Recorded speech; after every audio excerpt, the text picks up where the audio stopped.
Kia ora e te whānau, no mai, haere mai, and welcome into your Saturday afternoon hoops. We're kicking off a big weekend of basketball here in the NZNBL, and of course starting with the Rapid League. The Tauranga Whai hosting the Canterbury Rams here at Tauranga. Maya Williamson and Crystal Angel Walker with you this afternoon. An unbeaten Tauranga Whai squad versus a Canterbury Rams squad that have only just got the one win, Crystal. Yeah, I'm excited to see this Whai squad. There we see them sitting atop the standings, followed closely by the Nuggets, Tuatara and the Saints, who have all only dropped one game. But this Whai squad is loaded with a lot of experience. Yeah, they definitely are, and there are the Rams sitting just at ninth, the one win, like I mentioned, and it's going to make it a little bit harder. They've had some last-minute changes to their roster. Both Ihaka Kate and Mana Martin elevated into the starting lineup. No Todd Withers in the main game. Sorry, the NZNBL game. So Miller Newton, the last-minute call-up. So again, that loses a bit of experience on their end and a little bit of depth. Yeah, I'm excited to see the likes of Brody Cooper potentially step up today. He's been kind of like a silent assassin for me in this Rapid League. He can really get it done in multiple ways. But there we see the starting five for the Rams. Yeah, Newton, Cooper, Dallow, Marsh, and Worthington. Brody Cooper, number 2, the one to look out for in this squad, I guess you could say. He's playing some really good minutes in the NZNBL team as well. As we will take a quick look at the Tauranga Whai starting five before we kick things off. Thompson, Masters, Bizant, Hopoi, and Collins. I mean, that is a great starting five. Yeah, it is. And I'm looking at those three guards who have a lot of experience. They can all score the ball and make with it in hand. And then obviously the bright spot in Cole Hopoi, who has been really fun to watch to start this season. There is your Chemist Warehouse head-to-head, and relatively splitting hairs. Not the greatest free throw percentage for the Tauranga Whai, but apart from that, great defense and offense on both sides. Yeah, like I said, they have a lot of playmaking guards who are really scary to watch, especially in one-on-one breakdown scenarios. And one of my favorite players in Jaden Bizant, who plays with the type of swag that no one can really match. And he's done a great thing in that he has really accepted the role as a Rapid League kind of main guy, facilitating them. As we take a look at our match officials, Ryan Jones, Bryn Watson, and Olivia Murray. But over the last couple of years, I've really enjoyed the fact that he's willing to play a role and lead this Rapid League squad. Yeah, I mean, he's back home. He has always spoken about the likes of Taylor Britt, you know, building a squad around him and him being able to have a team in his hometown. I think Jaden Bizant has really bought in for those reasons. And someone else who has also returned home is Dion Collins. Yeah, so good to see people coming back to their hometown and giving back. And he's going to be a force to be reckoned with for young Tony Worthington. See how those two can match up as we get underway. Interesting jump ball to start off, but nonetheless, we're underway. The Canterbury Rams with the first possession and some nice strips, like the Tauranga Whai strips, as always. And it's a turnover to kick things off for the Rams. We'll see what Bizant can do. Oh, Dion Collins taking a fall, potentially a slippery floor. That's a nice look to start things off. Hopoi, might have been a bit of indecision around whether he's going to dunk it or just lay it up. I mean, what a luxury of choice when you can pick between the two. But how about the great pass from Jaden Bizant on the drive before that as well? That court vision out of that point guard spot. Well, potentially 3 guys in the Tauranga Whai squad that could be starters. Xander Masters was starting while they were waiting for the return of Ruben Tarangi. Cole Hopoi was in the starting. Of course, Jaden Bizant could be a starter as well. So this is a freaking good squad. Yeah, it really is. Shows why they've won so many games. Good inbounds play. Just missed the bunny underneath. Yeah, a couple missed bunnies for Cole Hopoi to start off with, but definitely confident as Cooper, right on cue as we're talking about him. He can't nail the 3. And Thompson off to the races. Bizant, shifty as always. Just that quick change of pace, nice crossover, and has the ability to finish with both hands, chooses left on that one. Just under 8 points a game in Rapid League. Jaden Bizant's averaging so far this season. Nice action here from the Rams. Cooper finds Dallow in the corner. Oh, hit everything but wasn't successful. Newton almost had the O board. Here come the fight through Xander Masters. Zant. Masters over to Hopoi, and he buries that one. there we see his versatility, able to stretch the floor, step out, and hit that corner three. Oh, Zello made Thompson on the skates a little bit. Newton elevated into the lineup. Worthington back to Dallo. Not a lot happening offensively. Dallo makes something work. Just no luck offensively to kick things off for the Rams. Right, that one will help though. They get the ball back. Dallo a little bit closer to home. An Auckland boy, his family, I think, has made the trip down to Tauranga to support him. He'll be happy that the North and South battle falls this week. Yeah, sister Flo Dallo in the midst of a college career over in Portland. They're both out of Auckland North Harbour. Gus Dallo has moved down for university studies. Ben Marsh, someone who also relocated, is at St Andrews College this year. He might get things finally underway for scoring for the Canterbury Rams. Take a look at that attack there on Hopoi. Great attack off the dribble. I like that he got a look in the paint. When you're struggling to score, you want to try get something close. And he'll still be looking to get his team on the board. The Chemist Warehouse free throw line has not been kind this season. No, it has not, but they have been kind in other ways, getting hoops in schools to schools around Tasman, Canterbury and West Coast. We're in crying at the moment. You can scan that QR code to apply. Of course, every made free throw in the Sal's NBL and rapidly contributes towards that fund. And thankfully, it's one toward the fund and finally 1 point for the Canterbury Rams. This Phi squad just been so dominant to start off. There is Hopoi Thompson, who's just 2 points away, well, 0 points away now from being the first Phi player to score 250 points. So congratulations, Thompson. What a milestone for him, really gets things going on the offensive end. Great respond, but these layups just can't drop for the Rams. Nothing more frustrating than being the coach and, you know, they do everything right and they just can't finish. It's like, what can you even say? That's a challenge you always face, traveling on the road, new rims, new courts. Miller Newton had a very impressive last couple of years, won the secondary school national title with Shirley Boys High School last year, named to the tournament All-Star 5, 29 points in the grand final win. And he was also the under-18 MVP at Nationals when they got the championship last year, and also debuted for New Zealand, so pretty good year for the kid. Right, makes no mistake on those free throws, he's used to those big moments. CJ Flavel in the mix now for the Tauranga Whai as well. Thompson, wow, he's all alone on that one, and that's dangerous. Put some respect on the man who just crossed the 250 milestone. Come on, 253 now. Josh Kelly in the mix as well for the Phi. Nice pass, Cooper.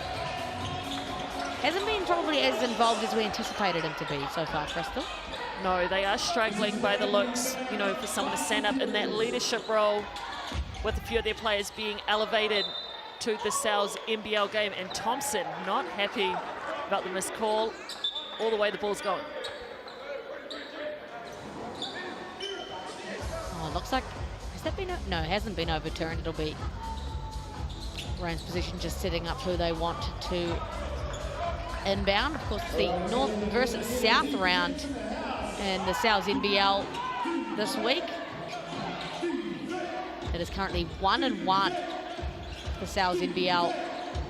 So we'll look to go potentially the North 2 in a row, or the South back out in front. I feel like it's quite fitting they had us on this game together. I know, this is North versus South right here. Right. Well, South used to be South, to North now. Hey, we know the Rams colours run in your blood, it's okay. You can't take it. What is it? You take the girl out of Canterbury, but you can't take the Canterbury out of the girl.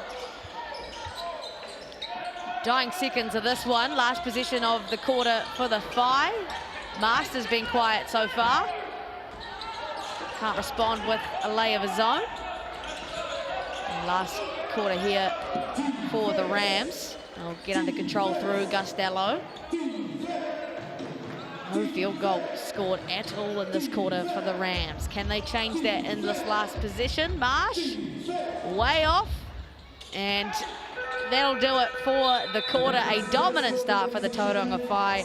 And Crystal, we didn't expect anything else. No, the Tauranga Whai is showing us why they have gone undefeated in this rapid league this season, with the likes of Jet Thompson and Jaden Bazan leading the way. Jet Thompson jumping out early with 5 points, and he is perfect 100% from the field.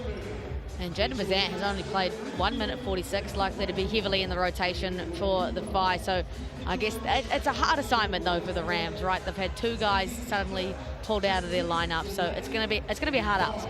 Yeah, it is, but what better way to get it done, going up and challenging yourself against one of the best in this league right now. A lot of opportunities for some other Rams players to step in and make an impact. There is your Sal's NBL deal of the week, the large Nona pizza. You can scan that QR code or use the online code SalsSlam26. Don't say we don't treat you well. And also some really good coaching lineups in the house as well. Quinn Clinton and Matt Lacey, of course, at the helm of these squads, but the level of the assistants that we are seeing right now, obviously Sonny Tuapata and Tane Bennett for the Whai, and Lucas Schruninger and Ben Sheet for the Rams. I mean, that's some firepower on both sides. That is, and I think when you look at both of these organizations, you can see right down through the grassroots system just how these organizations trickle down into those lower levels and the impacts they've had in the community as well. 1000%, and that applies on both sides. Both women's programs are really strong. Was actually the grand final matchup in Tauihi last year, and yeah, they've done very well on both sides. The Tauranga Whai will get things underway for the second quarter. So shifty, Jaden Bazan, and then Collins, just the O board. A little bit of vet teacher's rookie as he goes to work here on Tony Worthington, but clear as day, just wrapped his arm around him. Yeah, definitely got him on the hook. Good defense by Worthington down low. Have another look at it. You can see the jersey grab first, and just that arm, that left arm hooking around Worthington. You're not allowed to do that. Saw Tane Murray get up and scream and one before he realized what the call was, but love the support from his teammates. And still no field goal for the Canterbury Rams. That hurts. I mean, this Whai squad is long, they're versatile, they can switch 1 through 5 quite comfortably. That is something that the Rams are struggling with right now, to find those seams to attack in. Bazan's so tough, just too much off the glass. Collins cleans it up legally that time around. Collins, a real standout for the Jets last year, brought over into this Whai squad to do just that, rebound and pick up the little things for these real shifty guards. Costello finally gets the first field goal for the Canterbury Rams. Great attack, great bucket, just what the Rams needed. They're about to get a 5-second call. Lucky not to on that one. Yeah, the Rams bench a little bit confused about what just happened. Collins just put the ball down. Nah, I don't want to do it. Someone else, that's not my job. Kelly here to save the day for the Whai. They'll get a much better inbound this time around. Love this full court pressure here from Costello. Product of St. Peter's College in Auckland. Bazant gets the step on him. Can't get the finish, but there's Collins again. Activity on the glass. Won't get it. Marsh pressured in the backcourt. And then Masters whistled for the foul.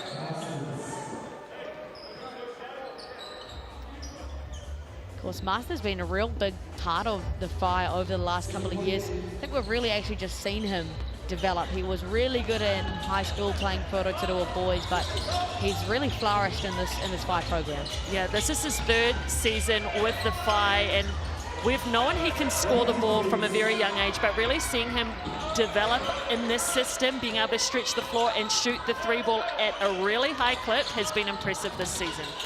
Making some real contributions in the Sal's NBL.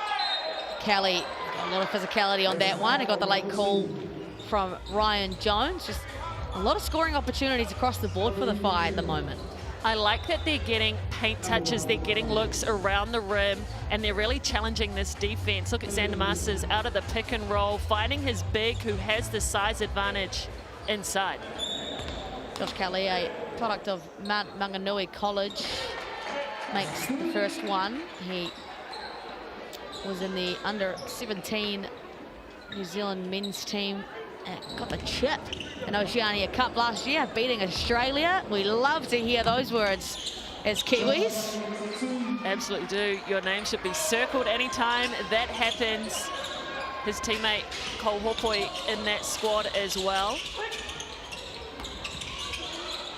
Newton just stepped into it so confidently and knocks it down. Things coming together a little bit more nicely for the Rams in this quarter. They are. They really needed that three. They need that type of confidence to step up and knock down some shots. Flavel getting in the mix now, showing a bit of craft himself. Tough finish. Like that finish, and it started with a great screen by Dion Collins, who absolutely wiped his player. Oh, maybe a little bit of a walk. Hey, ball won't lie on the finish. Worthington did a great job rim running, got ahead of Dion Collins, but just can't make it count. Masters now toying with Ben Marsh, blocked away by the young man, but Kelly and one on the putback. So these second chance opportunities for the Whai are really paying dividends. The follow there after the block. Have another look at it. Kelly just doing the little things, being in the right spot at the right time. The Whai right now dominating the boards. 10 rebounds to the Rams 4. Yeah, everything going right for this Tauranga Whai squad so far, and it continues that way. They're out to a double-digit lead.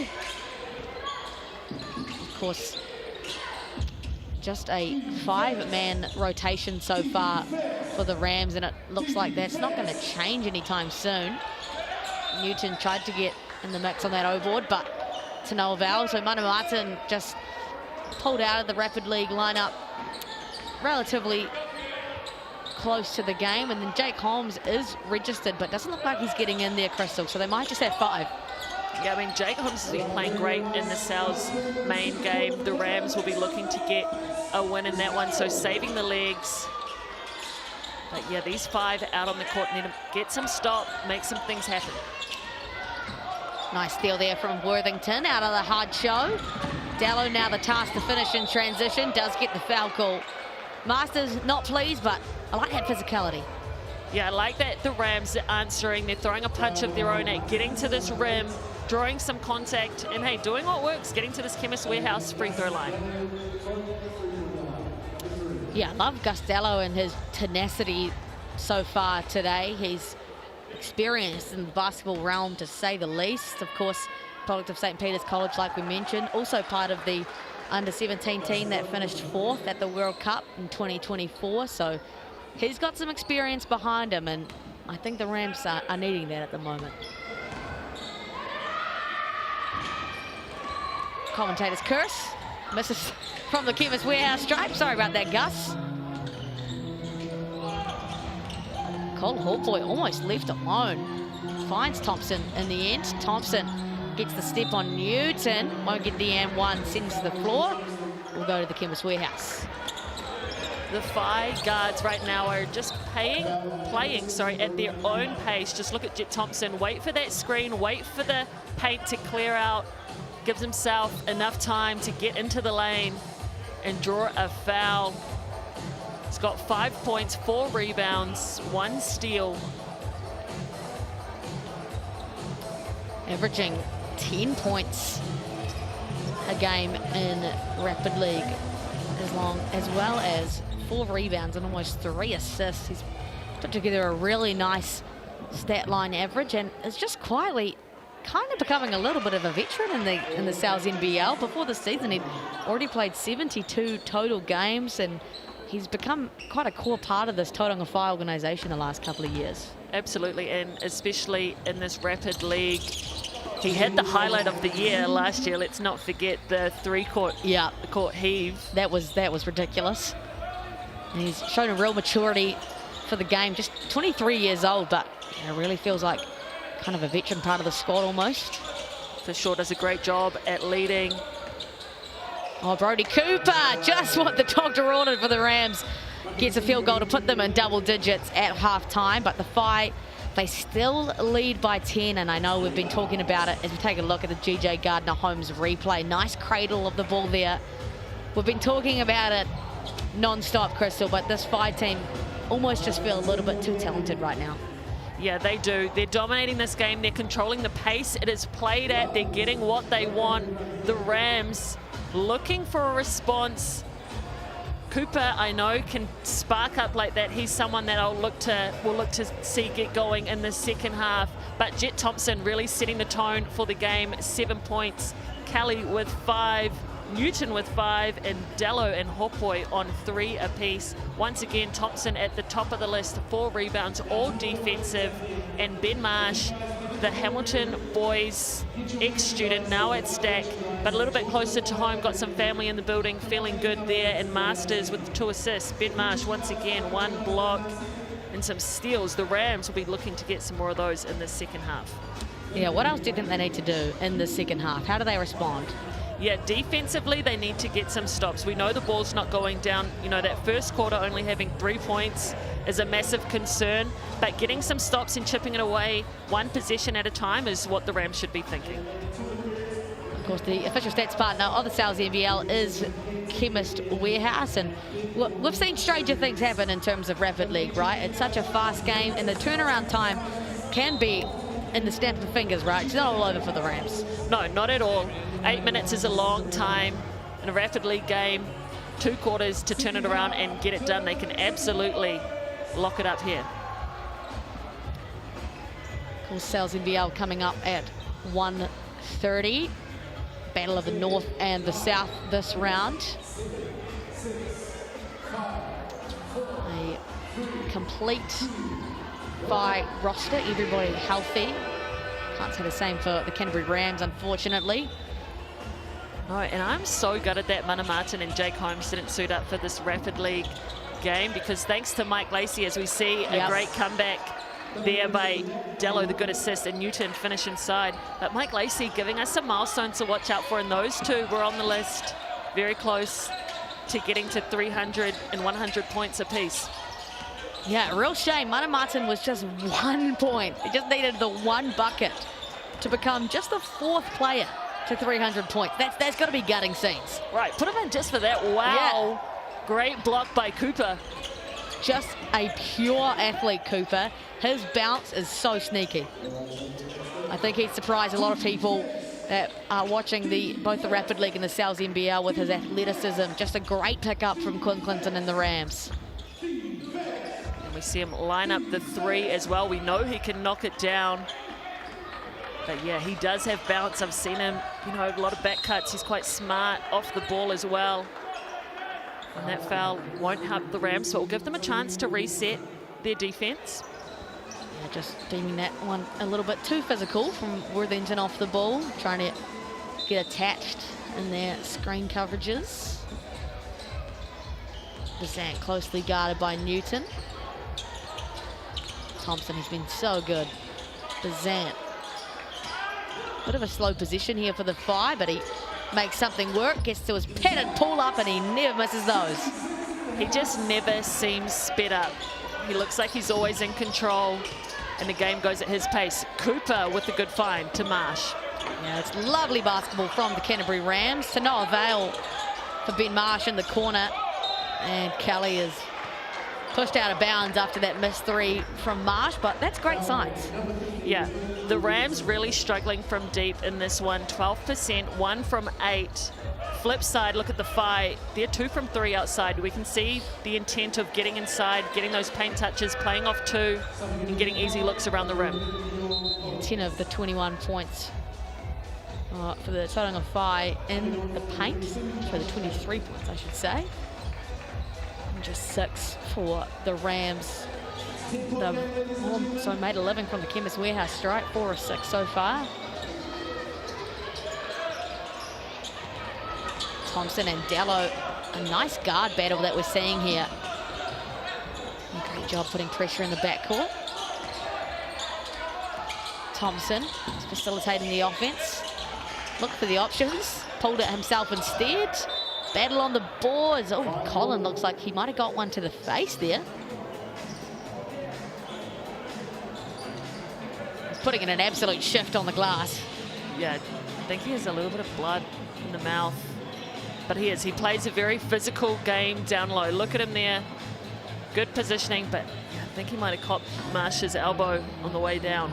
Yeah, I don't think there was really anything in there. I think it was just an unfortunate. No malicious intent, just, you know, a basketball play. Collins looks like he just needs a second before he gets up. Being treated to right now by the Whai physio. Collins, 29, has really enjoyed the last couple of years here in the NZNBL, coming off the back of 4 seasons in NBL 1 West, and played really well for the Jets in their season last year. 5 points a game and 3 rebounds coming off the bench. Played 6 Rapid League games, and again, just does those little things, just contributes nicely and does all the little things required of him.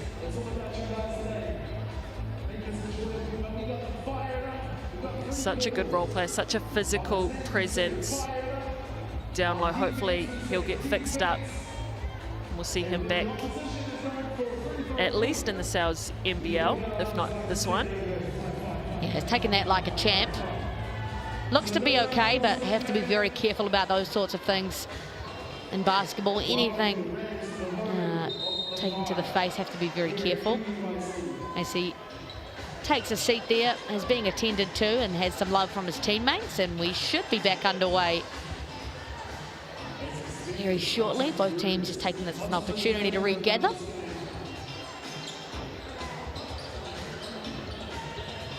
Will be 5 possession on the baseline here. Back underway halfway through this 3rd quarter. Masters loves that shot. He never misses those. No, Xander Masters does not need much time or space to let it fly. Makes no mistake.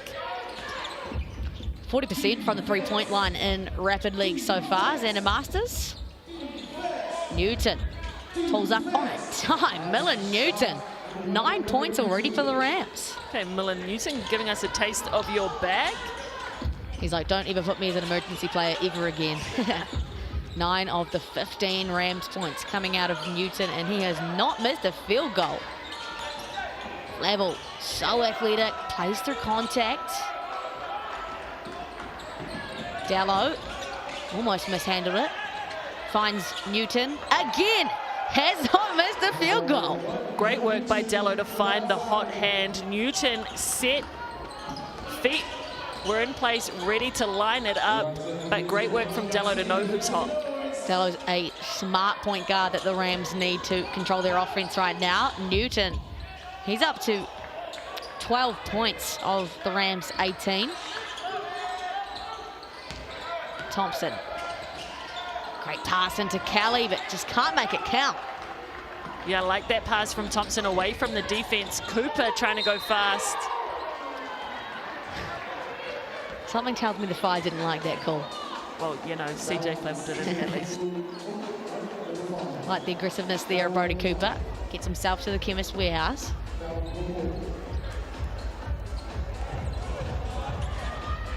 Product of Takapuna Boys High School, Takapuna Grammar High School here in Tamaki Makaurau.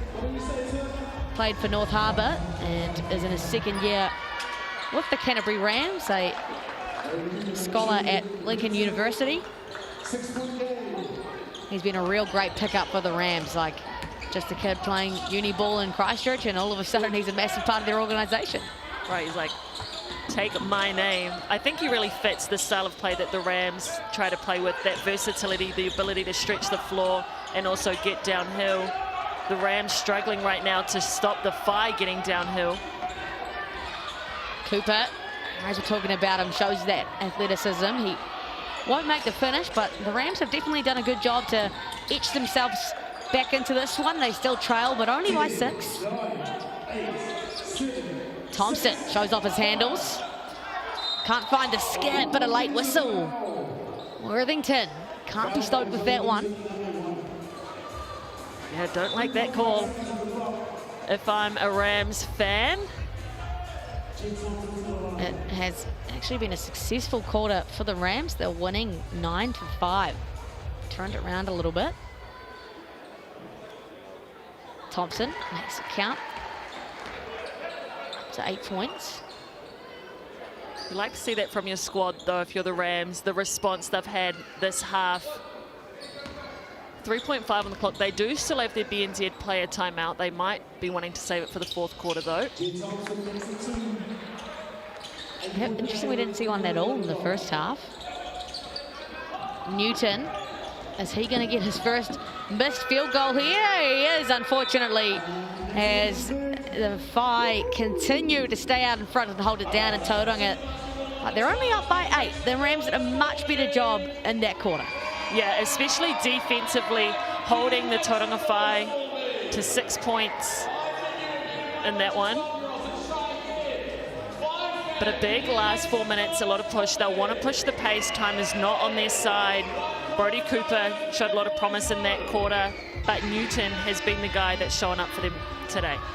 And he's going to continue a bit of that. And for the Whai, well, they won't want to give up their undefeated status right now. They are 5-0, first in the league, and they have proven to be the dominant team. You know, their closest game came against the Hawks when they won 33-30 in the first round, and ever since then they've really just breezed through rapidly.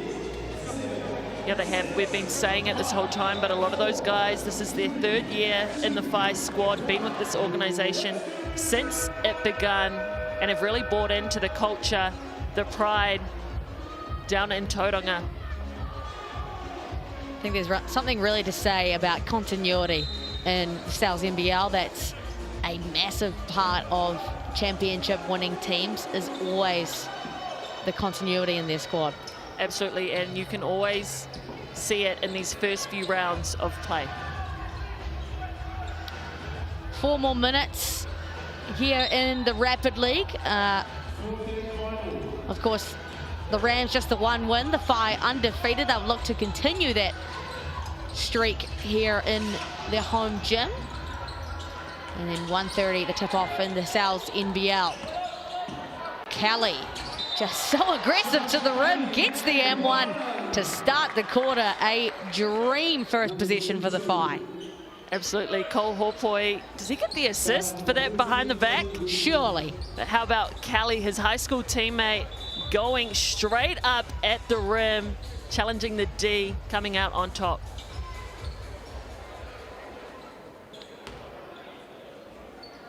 It's been really impressive in this one. Kelly can't make that one count, but up to 7 points and 4 rebounds and just shy of 9 minutes of play. And there he is, just being uber aggressive off the ball against Worthington. Gets whistled for that one.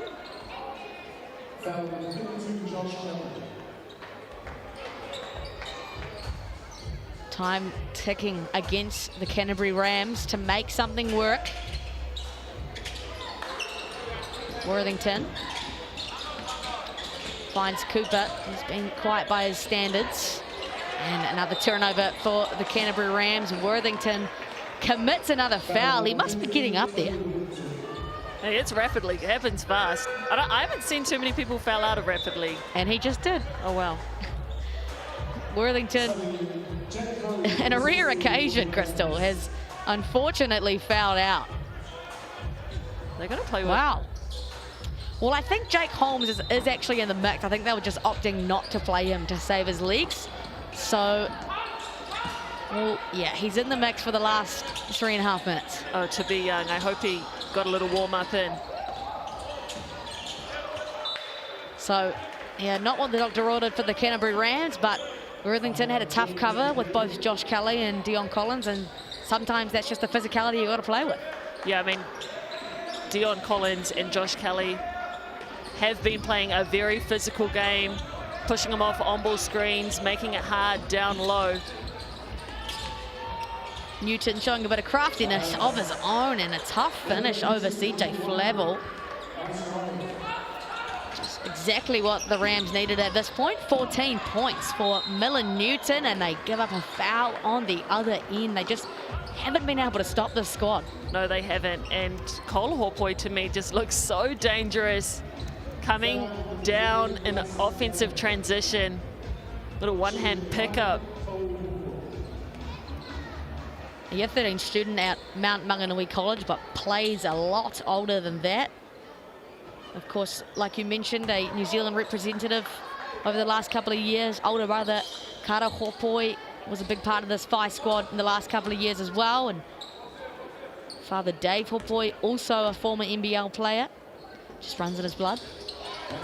Right, love the little family dynasties all around New Zealand. Well, you're part of one yourself, Crystal, as your younger sister, Charlize, played in her first WNBA game today. How exciting. Right, shout out the Connecticut Sun. Wishing them all the best as we see Jake Holmes just get called for the travel on that rip. But yeah, what a day to see New Zealanders in the league and on that world stage. And not only New Zealanders, your younger sister. That is just, I can't even imagine how you'd feel. No, you can see how much I'm beaming over here. Yeah, she came in the building watching the game on her phone, and I was like, absolutely, as you should. Just record-breaking last couple of years for Charlize, and many, many more to come. Oh, there it is. There's the athleticism that we were wanting to see from Brodie Cooper. Could be a little bit too late. Still 2 minutes to go. Right, anything can happen. We see Holmes back in the court, back on the court. Haven't seen him all game. He could pop off real quick. Time against the Rams in the favor of the FI, and Kelly, oh, he just had a knack for and-ones today. What a finish by Kelly. Little hang time to get that one to go. The help side was late by the Rams. Have another look at it. Holmes just, oh sorry, Kelly just able to take that contact and finish. Almost cinematic just how long it waited on the rim for before dropping in. Kelly puts himself at 9 points, a chance for double digits with a make here from the Chemist Warehouse stripe. Commentator's curse, strikes well and truly again. Going to be a line violation, and we'll be going the other way. So a chance here for the boys in red. Dello been really impressive at the point guard helm this afternoon. Holmes back in the game, just going to work straight away. Marsh back to Cooper. Cooper, the turnover for the Rams. It's been their demise. They just can't get anything to work offensively, Crystal. Yeah, that one, their timing just seems a little bit off. Their togetherness, the way they're moving out on the floor, really missing that floor general leader. And obviously missing the presence of Mana Martin, who averages 10 points a game for them usually. Ihaka Kate, someone who's been in the starting lineup because of injury recently. And Jake Holmes buries that one from downtown. Didn't need to warm up at all. No, and he has been missed in this game. Only the second three of the day. FI patient offensively here and no rush at all. Bazant finds Masters. Hopoi in the corner. Back to Masters. Has to shoot that one. Oh! On the shot clock buzzer. A stab in the heart for the Canterbury Rams. You hate that if you're the Rams. Pretty solid defense for that possession, and then just give up the three in the last second. And it's been a tough night from downtown for Cooper. He's 0 of 6 after that miss. That's really just been the tail of the tape, as Masters having no issue at all. No, hand was right there. Does not matter for Masters. If he can see the rim, it looks good. He is 3 of 3 from downtown, Xander Masters, and I believe we're finally seeing our first BNZ player timeout. We'll take a look at this one. Right on the end of the shot clock, Coach Killer. And then we take a look at back-to-back. Thompson was setting him up, and then a little celebration between the two. Pretty quick release from Xander Masters too. Not much in it. The defense right there. Of course, sorry to cut you off. That's what it looks like when you can let it go with confidence. Absolutely, plenty of that to come still in the Sales NBL, you'd imagine. Dallow lost the dribble. Has to pull up on Bazant, leaves it short, and it'll be the final possession here for the Tauranga Whai. They opt to use their BNZ player timeout. You can scan that QR code and win tickets to the big game. 5,000 available for any community, school, sporting groups that you want. Scan the QR code and get amongst. Of course, final position's really important in Rapid League. They count towards your points percentage on the ladder. Yeah, we've seen it in the last few years that the Rapid League has existed, how much these points matter when things get clogged in the middle of the table, which the Whai has been in, you know, similar positions in past seasons. These points definitely do add up. We'll see what the Whai can cook up here in their final position. They'll walk away with the win. Masters has the hot hand, but finishes with one miss. And Holmes will get the final attempt to wrap things up here, and that's all she wrote. The Whai continue their undefeated streak. They go 6-0 with a dominant performance, 39-27. Felt like they had control all 16 minutes. Yeah, very dominant performance from the Whai. Held the Canterbury Rams to single digits in every quarter and really stumped them in the first, holding the Rams just to 3 points. Newton, really the only bright spot in this one with 14 points, along with 1 rebound. Marsh, a little bit closer to home, as we were saying, he had 6 rebounds. Thompson reached the 250 point club, should I say, with his scoring as well. He had 9, Masters had 9. He was a perfect 3 from 3 from the field. And then steals, Kelly just with the 2. But all 4 quarters, the Tauranga Whai just dominated. They had an answer for everything and led by their 3 very experienced guards in Thompson, Masters, and Bazant. Plenty to come still here on Sky Sport, FIBA YouTube, or ESPN. If you're in the United States, a massive matchup between the Rams and the Whai, North versus South. A full Whai outfit, some injuries for the Canterbury Rams. They'll be looking to get a win at home. Will the Tauranga Whai will join you very soon here on Sky Sport. Make sure you don't go anywhere.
Number 16, Jake Owens. In 13, Tony Whittington. Number 15, Ben Marsh. And your captain for today for the Rams. Number 10, E. Haka Case. Coach of the Rams, Tony Whittington. And assistant, Lucas Shuria. Now, Tauranga, this is your chance. Pull your phones out, turn the lights on. If you pull your phones out and turn the lights on, your phone starts, the lights are going to come down. Because, ladies and gentlemen, this is your fight team.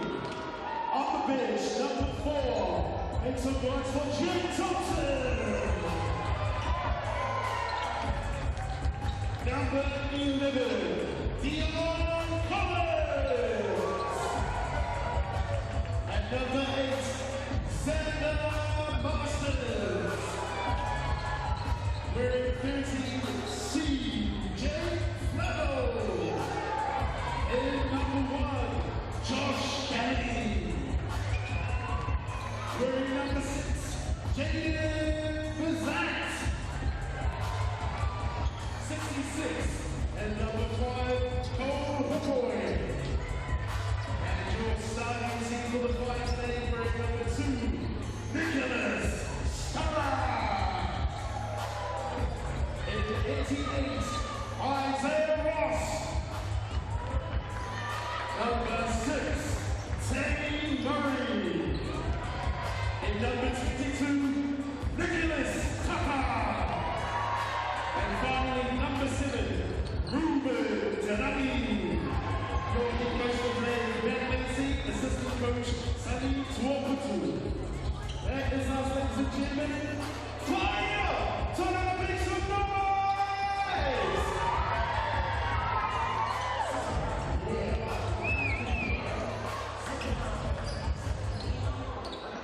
Sit down.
Ngeti whānau, no mai haere mai, and welcome in.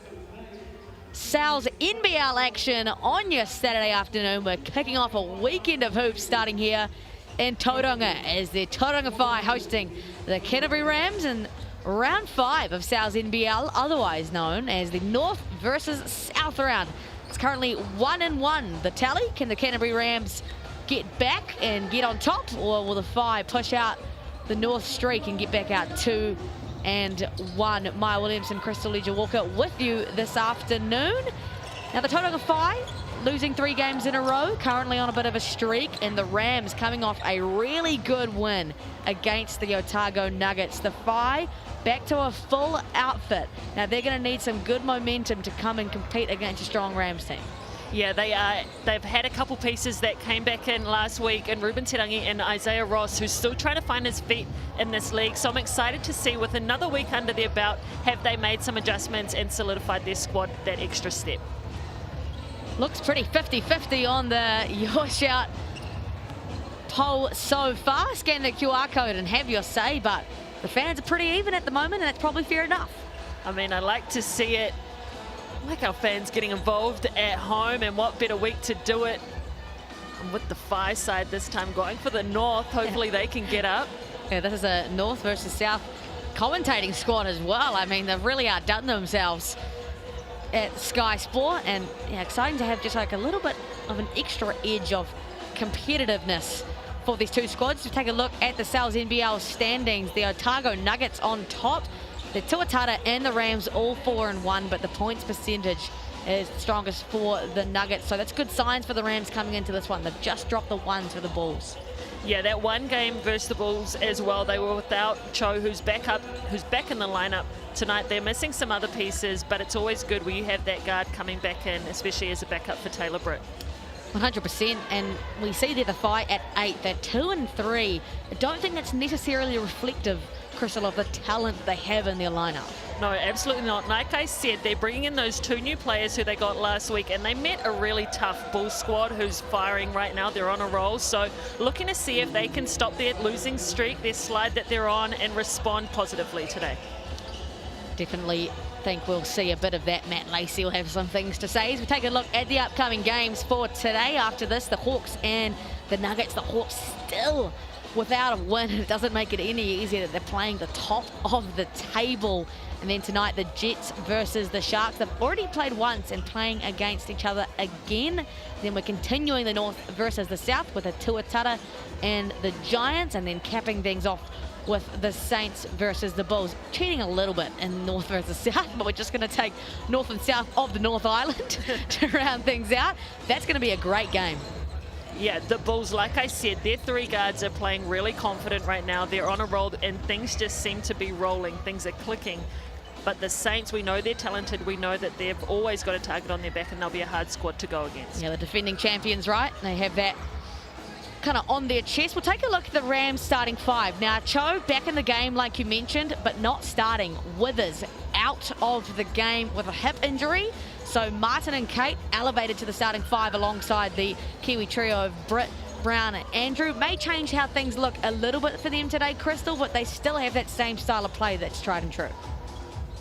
Yeah, they do, and you know, with Withers out, that's a big chunk of minutes. He averages 35 minutes a game, so a lot of opportunity for these guards to come in, and they'll need to replace his size that he brings to the game as well. So we'll see if Kate and Martin can make up for some of that.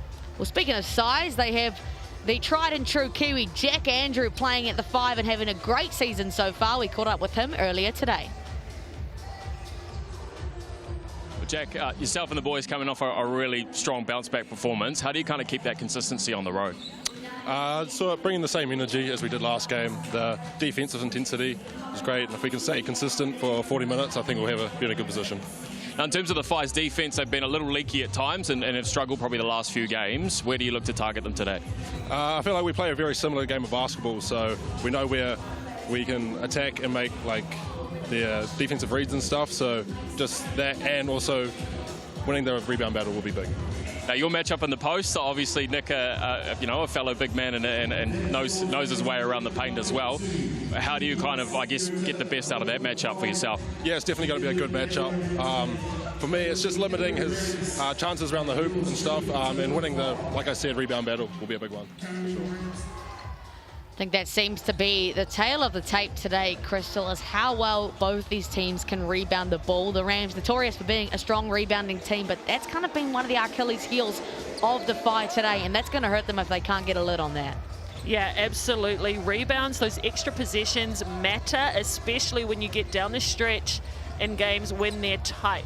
We'll see who can put 5 bodies to keep them out of the paint. And this is a good-looking Whai squad, like we alluded to. Stoddard, Ross, Murray, Tarangi, and Tata. Ruben Tarangi back in the mix finally, was away for some personal stuff. And the 2 games that he played prior to getting out, he was the leading scorer in the league with just under 30 points a game. So it's great to see him back. Yeah, isn't it? Just under 30 points per game is ridiculous. Jack Andrews spoke about the defensive intensity they need to bring. It absolutely needs to shine some light on Ruben Tarangi and also Taine Murray, who can light it up as well. Absolutely, and like we alluded to, that rebounding battle is going to be key. And who can stop Jack Andrews? It's got to be Nick Tata. We caught up with him earlier today as well. Well, Nick, the Rams coming off a really strong defensive performance. Where do you look to attack them today?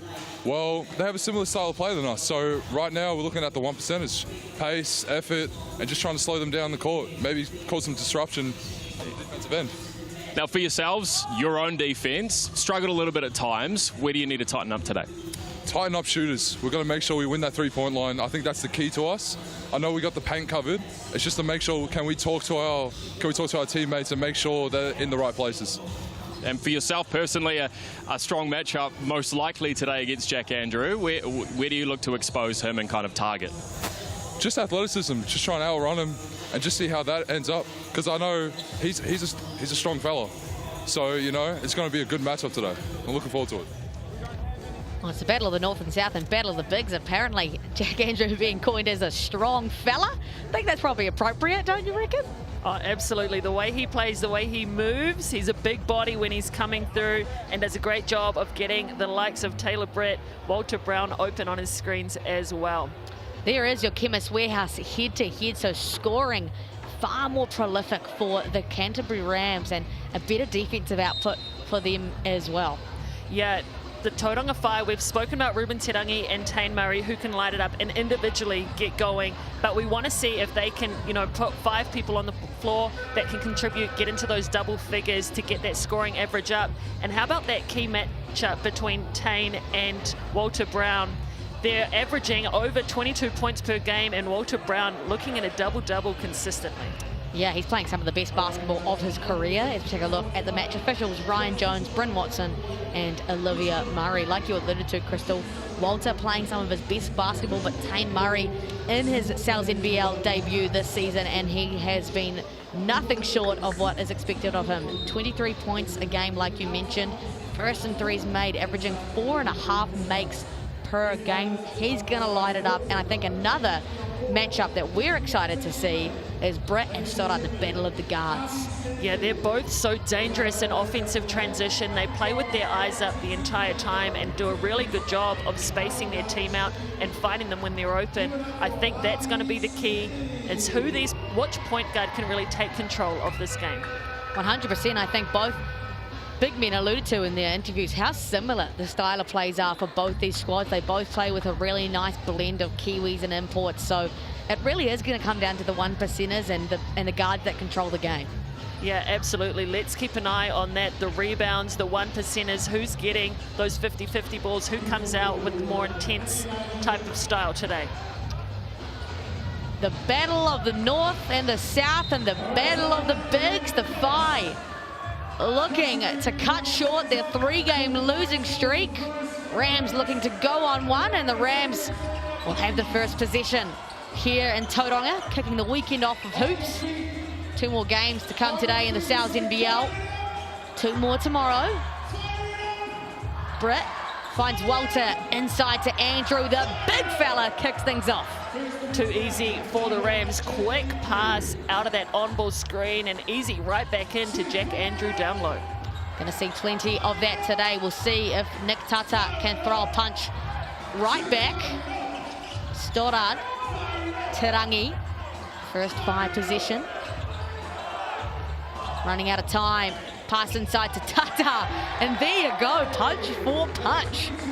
Right, very similar shots on both ends of the floor. Biggs open the scoring account. Oh, Mana Martin. Welcome to the starting five. Just nails one from 3. His Rapid League teammates missed that in the game earlier, but we know he can light it up. We know he can score. Fast-paced game to start things off. Tarangi, the league's prolific scorer. Stoddard controlling the pace. Ross just got a little happy with his feet, travelled, picked up on it. Ross in his second game in this league. Struggled last week to get himself going. Looks to be aggressive to start this one. Always takes American imports just some time to find their feet in this league. Definitely an adjustment anywhere you go in the world. Brown defended well by Murray. Tipped away by Stoddard and couldn't quite win the foot race. Now at a disadvantage go the 5. Martin, he's hit 1. Can't make it 2. I like that from Stoddard, getting out and disrupting. Taylor Britt leads the offense for the Rams. If you can keep it out of his hands, that will help. Great follow by Tata. Yeah, Tata, nice little put back. It really has been a battle of the 2 big men so far. Nice aggressiveness from Tane Murray as Britt just steps back. He's usually really effective from that shot, just not successful on that outing. Take a look at this. Big boy slam from Tata. Great follow. Tane Murray drew Jack Andrew on that away from the rebound, so easy follow for Tata with the size advantage. Stoddard just really controlling the pace of this Whai offense. Patient thus far. Gets the on ball from Tata, steps into one. To no avail, and a good fight for the rebound, but Brown comes up with it. And there he comes, finds Martin in the corner, playing his role. Fight for the offensive rebound, and there's that rebounding battle that we're going to see plenty of today, Crystal. Kate finds Martin. Martin to the rack. He's had a hot start. He absolutely has, averaging 5 minutes per game coming into this today, getting the start and making the most of it early. Yeah. Canterbury, born and raised, product of St. Thomas Canterbury College in his 2nd year with the Rams. Mana Martin. Tarangi trying to teach some lessons to the younger Kate, and does so. Takes advantage of his size and his strength. Was able to drop that shoulder around the defense, showing his experience. Kate throws a punch right back. Okay. Like that little show hesitation, gets him to bite, and goes right back at that left. And a quick game to start things off. Tarangi showing his aggressiveness early, doesn't get the foul call. A great defensive position for the Rams.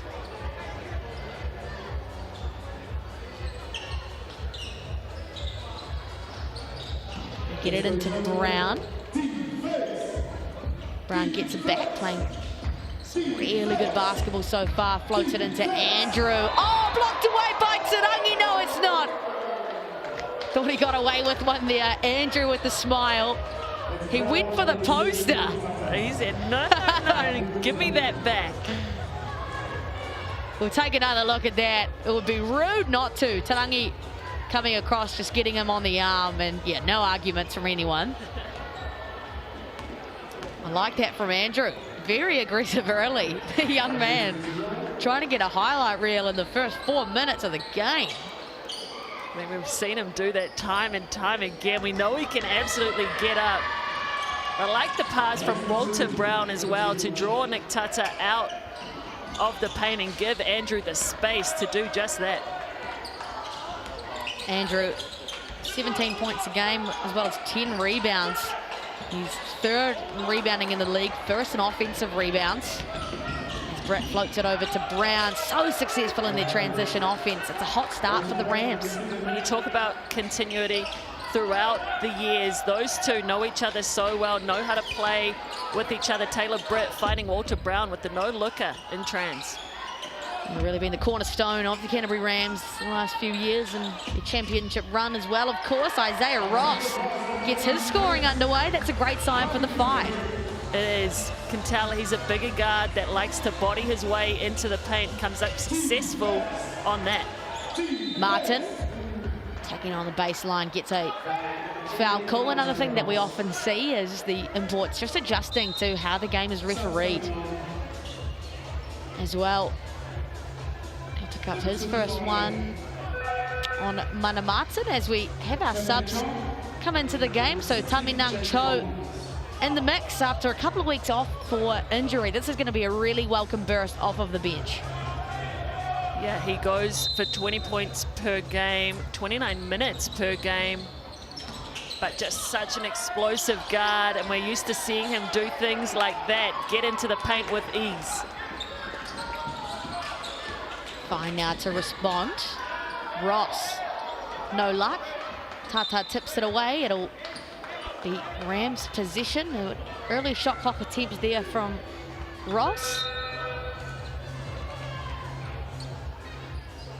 And Tata will get his first break of the matchup. We'll see Josh Kelly come in from him. If you missed the Rapid League game, Dion Collins went out with an injury. So we see Taylor Britt just dancing his way, splitting the D, getting right to the cup. Yeah, just walked on in the key and got a layup, and that's enough to make Matt Lacey want a timeout, and fair enough. We'll take another look at that on the GJ Gardner-Holmes replay. Just, excuse me, I'm just going to lay this one up here, thank you. Right, is anyone watching? Yeah, is anyone going to play any defense on Taylor Britt, who's averaging 24 points a game and 8 assists as well. Both 6th in scoring and 4th in assists in the league. So impressive, and has forced the Phi into an early timeout. Yeah, I mean, we know he can absolutely get it going on offense. He leads his team in scoring and in the assist column as well. He is one that should be at the top of the scout circled. You need to know where this guy is at all times. And by the way, he's left-handed. Right. If no one picked up on that in the 8 seasons he's played for the Canterbury Rams, I think just a little bit disheveled here early, Phi. Yeah, it is. They'll want to really tidy up on the defensive end. I mean, right now, giving the Canterbury Rams 15 points, they're on track for a 30-point quarter. That's just too much. I think especially when it's coming through exactly where they knew it was going to come, right? There's nothing really out of the ordinary that the Canterbury Rams are doing right now. No, they're playing to their strengths. They're putting the ball in the hands of Taylor Britt, letting him go play make. Their shooters are waiting out in the corners, spacing the floor really well. The Phi need to do a better job at trying to disrupt, make some things happen, take some risks somewhere. It'll be important to see how the Phi can respond out of this timeout. Bazant in the game, give them a little something extra, as well as Masters, who had a great shooting game in the Rapid League. Nice find. Tarangi gets to the rim, balances so well, and gets a little floater to go. Great take by Tarangi. Jaden Bazan with the good assist. Gets a paint touch against that zone, kick out, and then straight back in. Britt, once again, to his left hand, tried and true Taylor Britt style. Did you read the scout? He just loves a left-hand layup up to 4 points, Taylor Britt. And Tarangi going right back at the younger Jake Holmes. An easy call for the Bartakat officials. Ruben Tarangi is just a scary matchup to watch him go against any young New Zealand player. So physical in the way that he plays, and so elite at using his body when he's getting to the cup, Ruben Tarangi.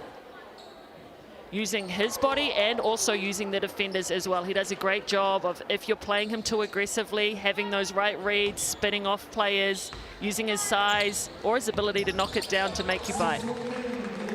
Leading the NZNBL in scoring so far, average 29.5 points per game, which is just outrageous on 61% from the field as well. Cho gets his first bucket back in the mix. They are looking deadly right now, the Rams.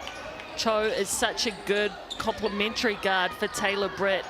Plays that off guard, but can also handle it as well. Ruben Terangi putting in a shift for his squad. Teaching the youngin' Jake Holmes a thing or two about defense and how to stop someone like him. Holmes can't respond on the offensive end. Somehow Cho came up with the offensive rebound over Bazant. And that's going to be the thing that the Whai are looking at today, the offensive rebound activity of the Canterbury Rams. Yeah, we heard Jack Andrew allude to it in his pre-game interview.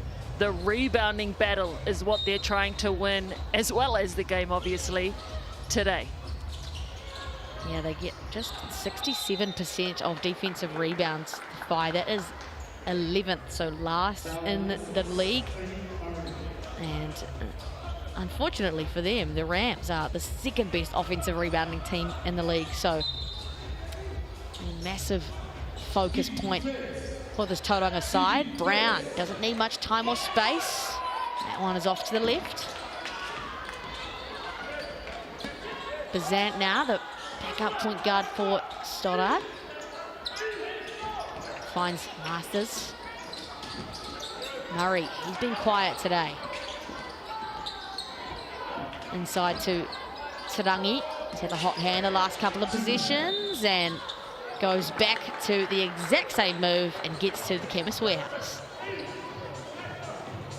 I mean, if it's working, it's working. Get it to the guy that's getting you good looks. Ruben Terangi down low is always a good option. Have another look at it. Just that half spin, giving him enough separation and space to get to that right hook shot down the middle. A veteran of the South NBL, Tarangi debuted in 2012 and is nearing his 200 appearance milestone. As a long-time Tall Black as well, nearing 100 caps. Such a welcome addition for this Tauranga Whai squad off the back of playing for the Franklin Bulls last season. Brown attacks on Ross. Can't make it count. Cooper in the game off the bench, immediately making an impact on the glass. And another possession for the Rams. Brown can't bang it down, but another possession, and they finally get a foul call on the third. Bite at the cherry, exactly what the Whai did not want to happen.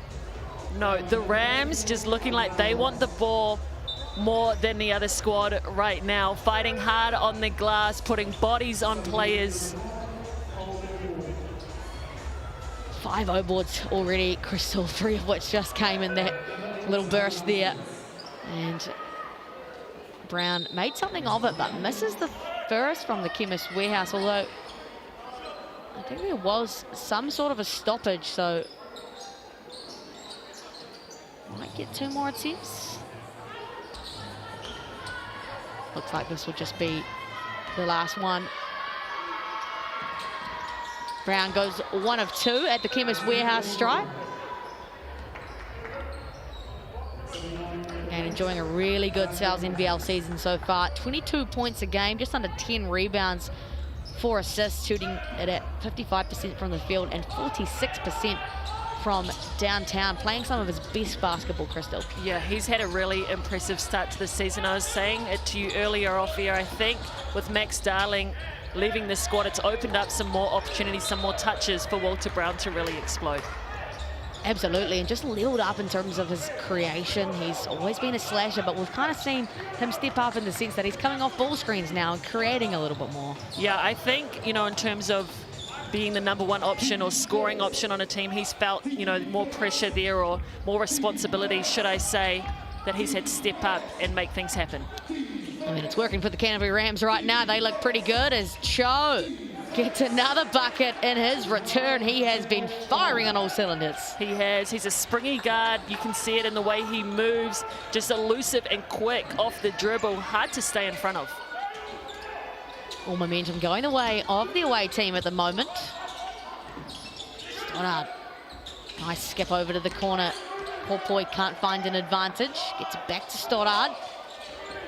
Nice step back on Walter Brown. Oh, just drills it. Nick Stoddart back in the game. First 3 points of the match for him. But he's someone that can really turn it on and get going. Like we said, similar to Taylor Britt in his style of play, the way he likes to push it. Oh, but what the Whai don't have is one of those. Oh my gosh, what a tough finish by Cho. So athletic, Cho, up to 6 points. Just quietly in just under 5 minutes. Stoddart faces some heavy pressure. Just Kate a little bit late on the show there. Stoddart really facilitating this offense for the Whai. I like that drive and attack by Stoddart. Sees Kate was late coming out on that hard show and goes right at his hip, able to draw the foul. Tane Murray back in the game. Just the 1 shot attempt early for him. He's been really quiet. Yeah, going for 23 points per game. They'll want to get him some more touches. Stoddart, lovely, kisses it off the glass. Nick Stoddart. Like that he chose to go with the floater, get it up over the length of the Rams. Averaging 20 points per game, Nick Stoddart. Like you said, just a centerpiece of their offense, really leads it. So does that guy, Taylor Britt, but just short on that 3-point attempt. That's a good defensive position for the Whai. It is. That was Taylor Britt's first look at 3, his first miss. He's got 4 points on the day. Couple of positions left inside this first quarter. The battle of North versus South this round here in the Sal's NBL. It's 1-1.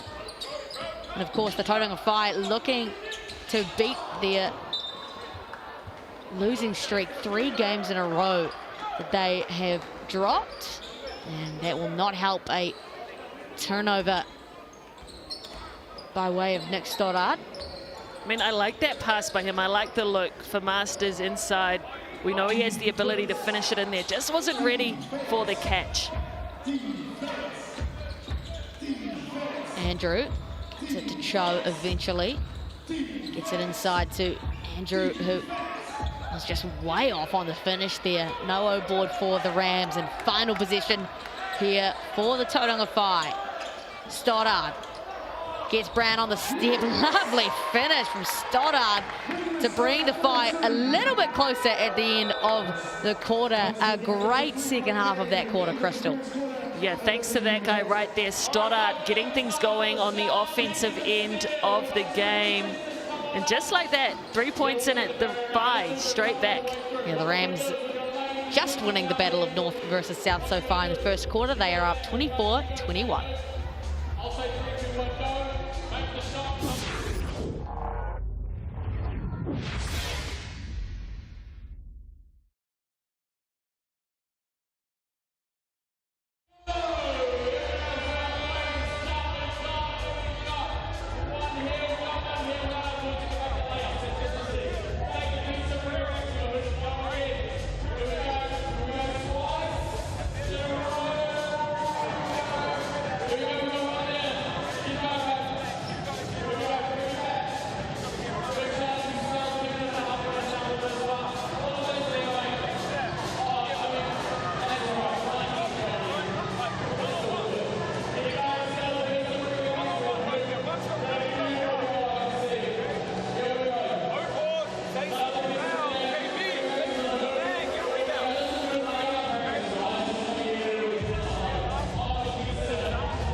Kia ora te whanau, no mai, hoki mai, and welcome back, Sal's NBL. We're kicking things off here for your weekend hoops. here in Tauranga, and we're also delivering on the food front. The large Nona pizza, $35 a pop. Scan the QR code or use the online code SALESSLAM26. In the Battle of the North versus South, the Rams winning with the edge so far, but the fight really came back in the tail end of that first quarter as Brown, a monster block. We've seen that many a times before. But like I said, a nice return in the tail end of that quarter for the Phi, Crystal. Yeah, absolutely. As we just have another look at Walter Brown say, no, not in my town. But yes, the Phi had a good response led by Nick Stoddard on this offensive end. As we see that change of pace, so dangerous, and able to draw a foul out of Taylor Britt. Potentially, if they can get some of these Rams players that are already short-handed in some foul trouble, that could go a long way in terms of this game. Yeah, absolutely. Very short in terms of lineup today. No Todd Withers. So they were forced to put Mana Martin and Ihaka Kate into the starting lineup. Cho probably on some restricted minutes as well, given he's on return from injury. And that guy right there, Stoddard, has been electric to kick things off. 8 points already. He averages 20 a game and has just really taken hold of this guard matchup.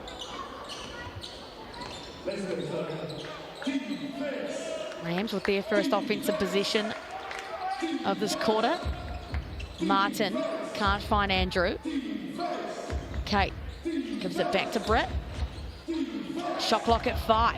Britt, he's got to make something work, and at the end of the shot clock, Tata gives up a foul. I mean, you've got to show hard on Taylor Britt. He's so dangerous out of the pick and roll, and he has great vision. You want to apply some pressure just so it's hard to get those passes through.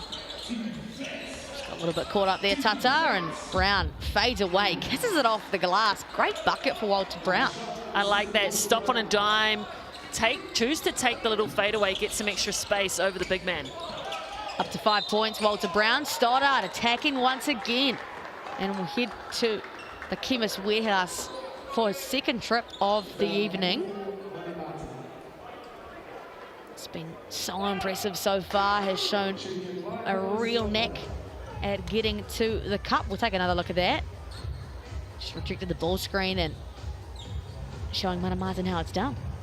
I like that. I like the reject. Mana Martin jumped up to that screen to get through a bit too early, and Nick Stoddard just made him pay with all his experience. Obviously a part of the Tasmanian Jack Jumpers last season in the Australian NBL.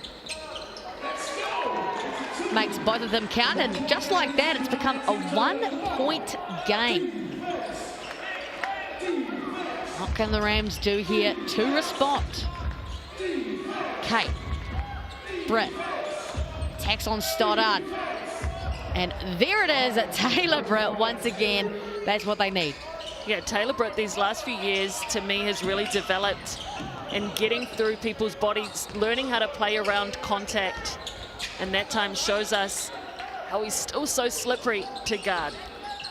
6 points early here for Taylor Britt. Masters into the arms of Walter Brown. He's like a chameleon there in the passing lanes. Kate uses his better judgment. Andrew, the fortuitous tip over to Britt. Splits the double team. Out to Martin, he's hit one, makes it two. Great basketball from the Canterbury Rams. And if you're a shooter like Martin, you must love playing with Taylor Britt, someone that can find you waiting in the wings. All you have to do is stand and be ready. Mana Martin with the easy bucket. Didn't even look his direction, Taylor Britt, but delivered it right to the pocket of Martin. Stoddard, been pretty much all of their offense in the second quarter so far. Gets another foul drawn. That's his third of the quarter. Watch Taylor Britt split the trap down one end. Gives him a taste on the other. We'll take a break. We'll see if Jaden Bazant and Ross can continue that momentum. Bazant, Tata gets the catch. Finds Murray into Tarangi. Tarangi, yes, gets the and one. on Ihaka Kate. Tarangi, so strong, so smooth, up to double digits already. We said it earlier, he's experienced in knowing how to move his own body, but how about that, using Kate's as well, getting around with the spin, cutting him off, and getting to that reverse layup, up to 10 points with that bucket. He's 50% from the free throw line, 2 from 4, and make that 2 from 5. Unfortunate not to get the roll. As Rams must respond now. Do they go through Britt? One-handed pass to Brown. Kate now attacks the closeout. Can't get the little floater to go. The battle for the board ends up with the 5. Almost a turnover, but they get out of that one. Tarangi slows things down for the 5. Ross on the pull-up. No good. Mana Martin dives to the floor. Tarangi whistled for the foul. He's not happy about it. Yeah, he's got some words to say. We'll take another look at this one. It was an absolute dog's breakfast, but probably was just a little bit physical with that arm when he dove on it. Oh, no, he wasn't. No, he didn't dive on it. He didn't. No. Unfortunately, nothing that he can say will change the Bartercard official's mind. So Tarangi will have to go back into the timeout as they have some corridor. So the 5 done a good job at responding with punches. Stoddard's been really good, and nice to see them get Tarangi involved again. He's at 10 points. Yeah, Ruben Tarangi has been really efficient. He's been doing a great job of getting to what his advantage is, whether that's size, the ability to beat you off speed or with quickness. But him and Stoddard, the really only 2 that have been getting it done. Tane Murray's still searching for a bucket. He's a leading scorer for this 5 squad as well. Yeah, it's interesting. He's only taken 1 shot. Like, this is a good defensive team for the Canterbury Rams, but interesting that he hasn't really been involved in shot production at all. No, we've seen him, you know, in past games get involved out of back cuts as well, especially when teams are playing him so aggressively, because he is such a good shooter. You have to respect and, you know where he is at all times. But you do want to get him involved in some scoring. And this isn't going to go away. Do you reckon he's going to be asking about it at the 40-minute mark? Still questioning? I wish we had, like, the refs wearing GoPros and we could get there. There would be some things we probably couldn't play at the TV, unfortunately, if that was the case. Tarangi just standing on business, but he will take a seat. That was his 2nd foul matchup, I believe. I mean, when your team's on a 3-game losing streak, things like that do really start to piss you off. Especially on the younger Mana Martin, who's handed himself a game from deep. 3 threes for Mana Martin. He is making a living in these corners. Asking for another start for Quinn Clinton as Mana Martin with his performance so far. Look at the confusion here for the 5. That is not good signs for your offense. They have to make something work. They go through Hopoi and a bailout foul. Brown too aggressive. That is not a good sign when your team are confused on the court so visibly. Yeah, I mean, I think we can see it right there. We could see it in that play, you know, by him throwing his hands up, not knowing. But I think we can see it in their timing coming down the court. They're just, you know, their flow isn't going. They don't seem as connected, you know, as a team that's been in pre-season, had weeks under their belt together. Sometimes that is the way with rosters. Just some players don't gel as well with other players, or just take longer to gel, potentially. Yeah, and really finding, you know, what their strengths and their weaknesses are. Already in the bonus, the Canterbury Rams, with just under 4 minutes having played. So Cole Hopoi at the line, and a couple of NZNBL starts while the Fire was still coming back to full strength. Just 17 years old, a year 13 student at Mount Maunganui College, averaging 5 points a game, 2 rebounds, and 20 minutes off the bench. He's been exciting to watch this season, and someone I'm sure we'll be seeing for a long time. Brown working on Murray, who's done a great job. But a whistle there from Ryan Jones nonetheless. Murray unimpressed. Felt as though he did what he could. Hayden Tonge there on screen, a former Canterbury Rams player himself, has chosen to focus on the wonderful game of 3x3, which he is so good at. Yeah, he is a beast at 3-on-3. The way he can use angles. I mean, it's a totally different game than 5-on-5 in the way they move and the 100%. game style, the different fitness you have to have.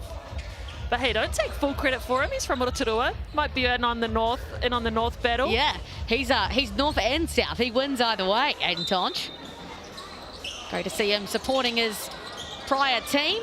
Mana Martin finally gets one not to go from beyond the arc. Thankful the Whai are probably with that one. And Stoddard back in the mix now. This is really going to change how this Whai offense looks. Zant comes off the away screen. Usually pretty good at that shot. Holmes now controlling the pace. Gets it back to Britt. Britt shifty as always. Holmes finds Mana Martin. Britt now playing with Andrew. Steps back, fades away, can't knock it. That was a tough shot from Britt. We know he can knock it down. Stoddard just so much will to get to the rim and so much physicality at the rim. Is everyone okay? I believe that's going to be called on Walter Brown. Just tried to get up and block it, but we'll take another look at that. Either Holmes or Brown. Holmes almost pushed Brown into him. Nonetheless. Foul on both? Yeah, can we do that? I love that drive from Sudat, though. Does such a great job as a small guard at finishing outside his body. You saw him with the long extension with his left on that drive. Stoddard up to 12 points and perfect from the Chemist Warehouse free throw line, 6 from 6. An impressive outing so far for Stoddard. He's really had to carry this offensive load on his shoulders alongside Tarangi. Taylor Britt getting a welcomed break. Cho back in the game. Nice turnaround jumper, Brown. That's a big boy rebound from Andrew. Holmes has a bite at the cherry. No good. Martin tips it away and it's clean. 10 seconds goes the shot clock. Cho has to make something work. Stops on a dime. Can't nail it. Another offensive rebound. No good for the Canterbury Rams, but they tried to generate extra possessions, but to no avail.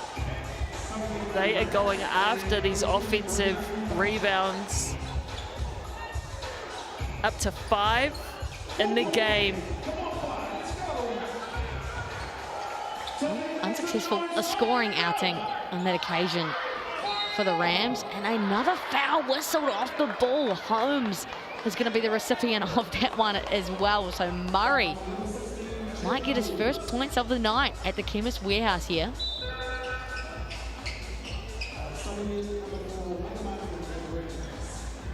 It can be hard to find momentum when you just feel like you're committing a foul every time you play defense. Yeah, the Rams are not impressed with these calls. A lot of head movement on that whistle. But if we have a look at this foul count, Taylor Britt sitting on 2 personal fouls. Ihaka Kate has 3. Is that wrong? There's no way Jake Holmes has 4, right? Unless we've missed, he has got the last 2. And he's sitting on the bench, so we'll check back in with you on that one. That'd be really unfortunate if that was the case. Joe and Andrew, bit of miscommunication about whether he was popping or rolling. 4 does seem an absurd number, but he did commit 2 in a row pretty quickly. Maybe, just maybe. I mean, 4 in 6 minutes, that's an effort. It's kind of impressive. It's a physical impact you brought to the game for sure. Tarangi back in the mix as well. Working on Mana Martin, just so good on that front of the rim little floater. The Whai doing a great job of just clearing out that side and letting him go to work. Martin doesn't even think about it. Cooper on Bazant. Tarangi, he's got 12.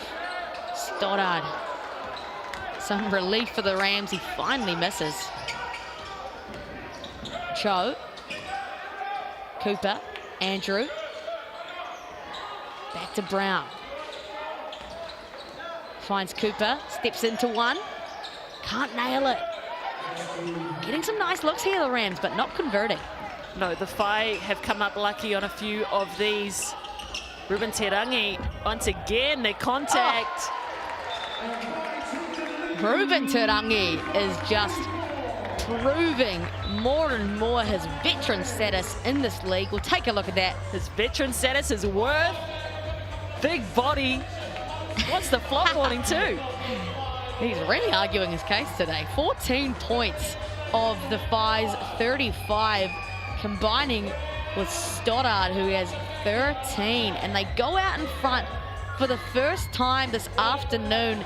The Rams, it doesn't feel like they even have an answer at the moment. They don't have one for Ruben Tarangi. He is making the most of all of these ISO battles, especially out of the low block. I think those Rams coaches brainstorming ways to shut him down. 41% from the field so far for the Rams, just 20% from downtown when they normally average 38%. So not a great night by that standard, but it just doesn't feel like much is even happening offensively for them. No, I think the last few possessions they've settled for their three-point shots. We can see it in the difference in foul count, the way the Whai has been getting it in the paint, drawing fouls, forcing the refs to make some calls, and the Rams, you know, working the ball really well, getting some good looks, but just settling for those threes. Coach Clinton will sure have a word or two to say in this timeout. 3 minutes to go in this quarter. If you're enjoying from wherever you are around the world, Sky Sport here in Aotearoa, ESPN in the United States, or FIBA YouTube for anybody else that is watching around the world. What I love about Quinn Clinton being in the head coach role, and Matt Lacey as well, is the local coaches knowing local talent and knowing how to play them. Yeah, absolutely. Just really valuing their kind of grassroots to professional guys who have made up both of these squads respectively really well, played some key roles. Mana Martin is such a prime example of that. Getting the start and hitting 3 triples. There he is, right on cue, the dime to another Christchurch product, Ihaka Kate. What a great drive by Mana Martin. Missed a few from downtown recently, and like we said, had been settling for some three-pointers. Decides to get an easy bucket inside. It's a dream situation out of a timeout for any coach. And they finally stop the wrecking ball that is Ruben Tarangi. It'll stay Whai possession, but better from the Canterbury Rams. Yeah, you could see Cho on that backside, ready to come over and help, ready for the double of Ruben Tarangi, spun back middle. Stoddard. Tarangi keeps it alive. Murray still with the one field goal attempt. And it's going to be Rams possession. He's arguing it came off of a Rams player. Can't believe it, but moves on pretty quickly. Quicker than Ruben Tarangi has been today. You've got to move on fast in these games, especially when you're trying to erase that losing streak that you're on. Can't get caught up in the little things. Kate from deep. Kate, so confident from downtown and had plenty of space. The Whai, they can't afford to give that up. Rams now make it a 2-possession game. Stoddard finds Tarangi, tipped away by the Rams, who have gone on a run now out of this timeout. It's physical. There's a lot of chat. The coaches are getting involved. There's a bit going on. The Whai wanted the kickball from that play earlier, and tensions are starting to rise for both teams. Tarangi, the lawyer for the Tauranga Whai, it seems. I mean, he's taking that ref. Britt and Martin going at the other. But that's where you see the frustration for the kickball, and then that was a physical foul. I think he just wanted a stoppage in play, it almost felt like, right, to plead their case in some regard. Matt Lacey just exhaling with a massive sigh, but both teams choosing now to move on. There's nothing you can do about it, so just have to keep playing. We'll see how that, though, affects the momentum here. Who responds? Britt guarded well. Tata switches on to him. They switch out again.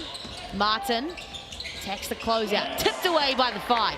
Here they come in transition. Murray.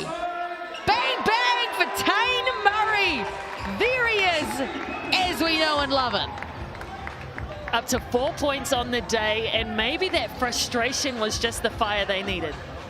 Yeah, it feels like it for the Whai. Murray stepped into that one with so much confidence. He is the league best 4 3-point makes a game. Gets his first, just 3 to go now. Joe working on Tarangi. No luck. Kate, the offensive board. Unfortunate for Joe, just gets hit off his knee, breaks the signage, and now a Tarangi inbound.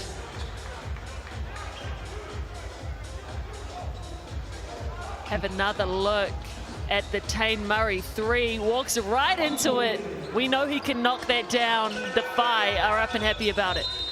He was never going to miss that, Tane Murray. That is bread and butter. Another timeout called now for the Tauranga Whai and Matt Lacey.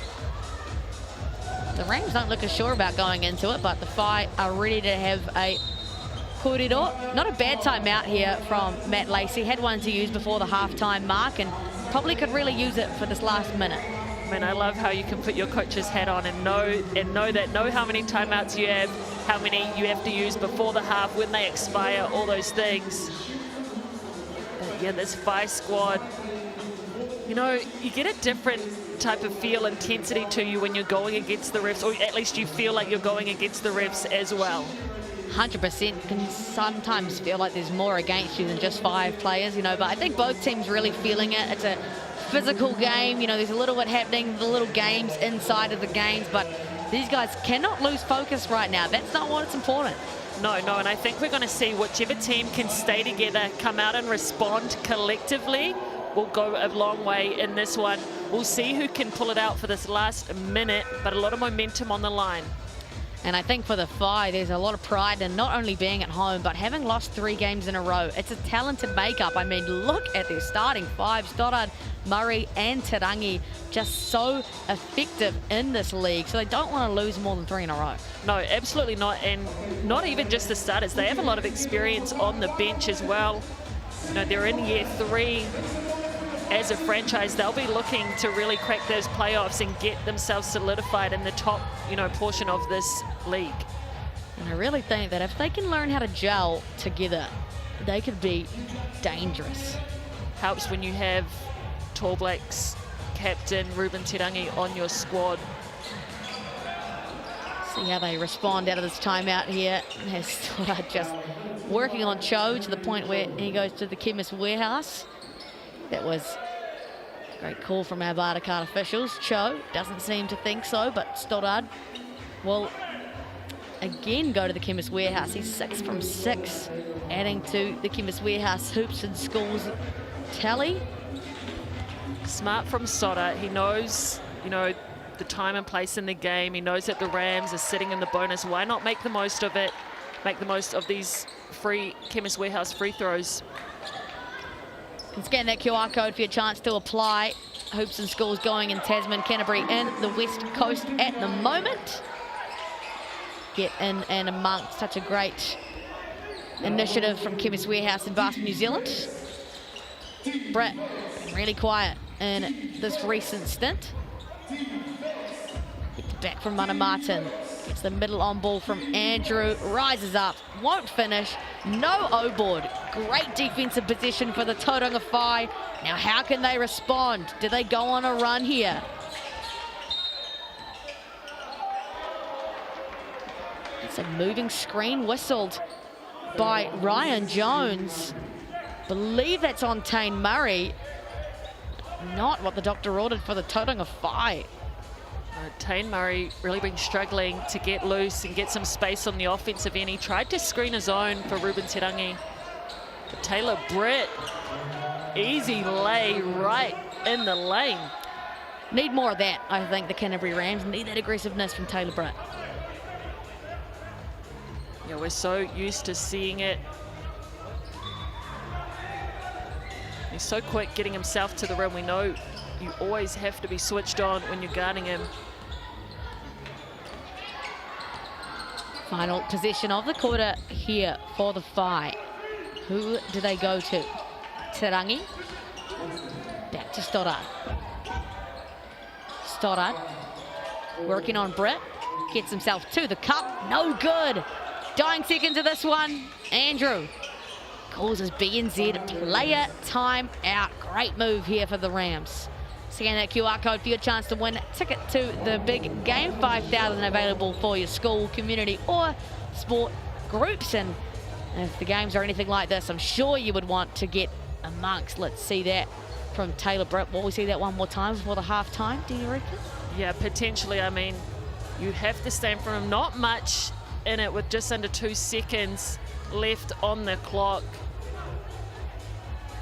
I mean, we know Taylor Britt's quick. You could put it in his hands and see what he can do.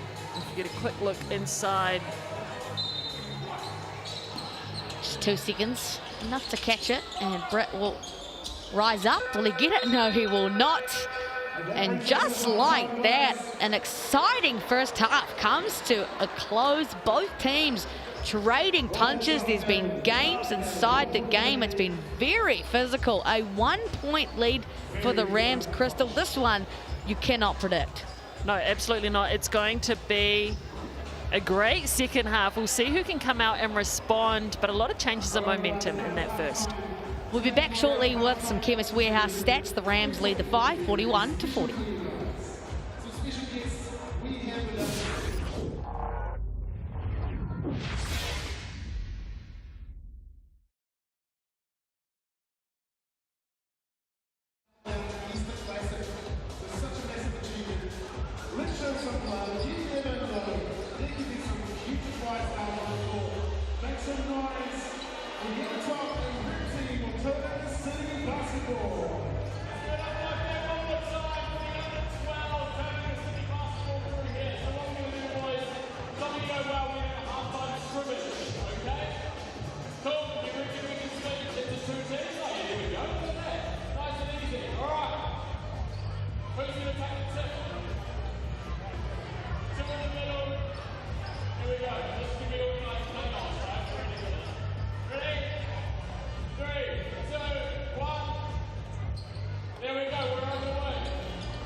Keti whānau, no mai huki mai, and welcome back to halftime here on your Saturday afternoon Sales NBL Hoops, kicking the weekend off with a North versus South battle.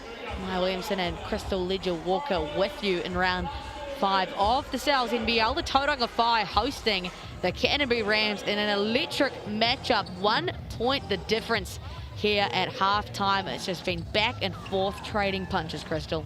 Yeah, it has. The Whai have done a great job at responding to the Rams, who are without Withers in this game, and Cho, who's on restricted minutes.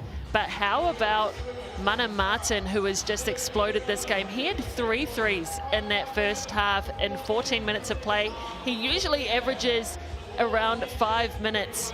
So he has stepped up into some great minutes today, as well as Taylor Britt, who's been leading his squad with 8 points. And then on the Whai side, Ruben Tirangi has had no response in terms of defensive answers on him. And then Stoddart, do you see those stats are correct now on your screen? We're just giving our Rapid League boys a little bit of a shout out, you know, before we get into the actual stats of the Sales NBL. Right, and then back to it, Nick Stoddart. He has been drawing fouls out of everyone, making a living at the Chemist Warehouse free throw line. He's gone 8 from 8, perfect from the free throw line. And then rebounds, we see Kate getting in amongst it 4, and Cho, the smaller guard, pulling in 3 rebounds of his own.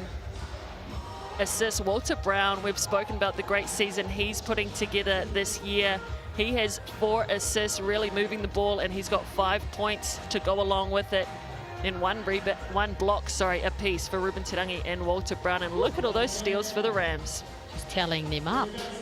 So a big second half ahead, Crystal. What do you think we can expect from either team?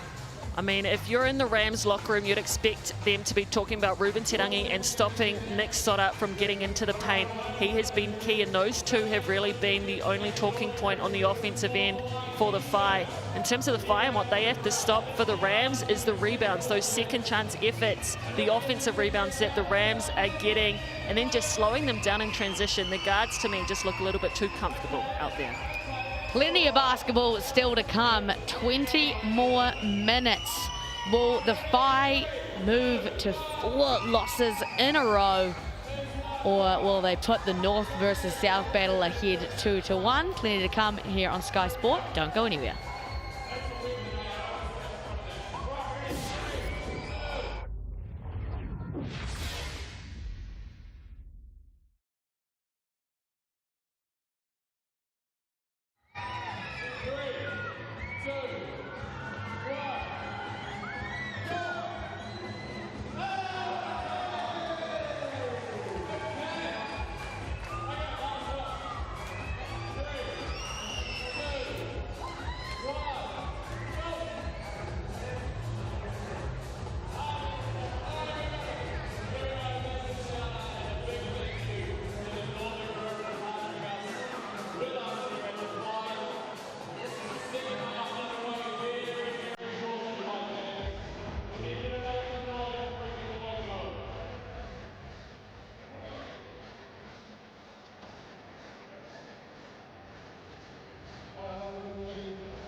Kia ora te whānau, no mai hoki mai. Welcome back to Sal's NBL action for your Saturday afternoon. It is round 5, the battle of North v South, and this one has been everything it chalked up to be. The Rams with a slim 1-point lead here at halftime, and the Whai faithful staying true, 62% for who will win. Scan that QR code and have your say. Maya Williamson, Crystal Ledger-Walker, all-time Tulfern alongside. Before we get into it, your younger sister debuting in the WNBA today. Yes, a super cool moment, not only for our family, but I think all of New Zealand in terms of the stage that she is putting us on. And yeah, just so cool to see her amongst the greats. 100%, so cool for your whānau, like you said, and just a monumental achievement for Aotearoa basketball in general. That just far more important than anything happening on our screen right now, let's be real. So we had to pay dividends. Unfortunately, didn't get the win, but she had a great contribution off the bench.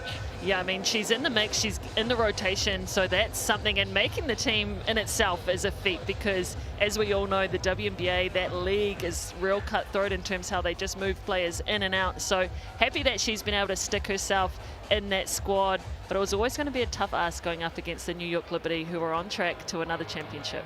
Yeah, absolutely. If you are a WNBA fan, you absolutely should get amongst, especially now we have a Kiwi. You have every right. You have a team you can support. I mean, there is absolutely no excuse. If you do it for Stephen Adams, you can do it for Charlize Leisure-Walker. All right, go the Sun. Go the Sun. Go the Connecticut Sun. As we are looking to get back underway here in Sal's NBL for this second half.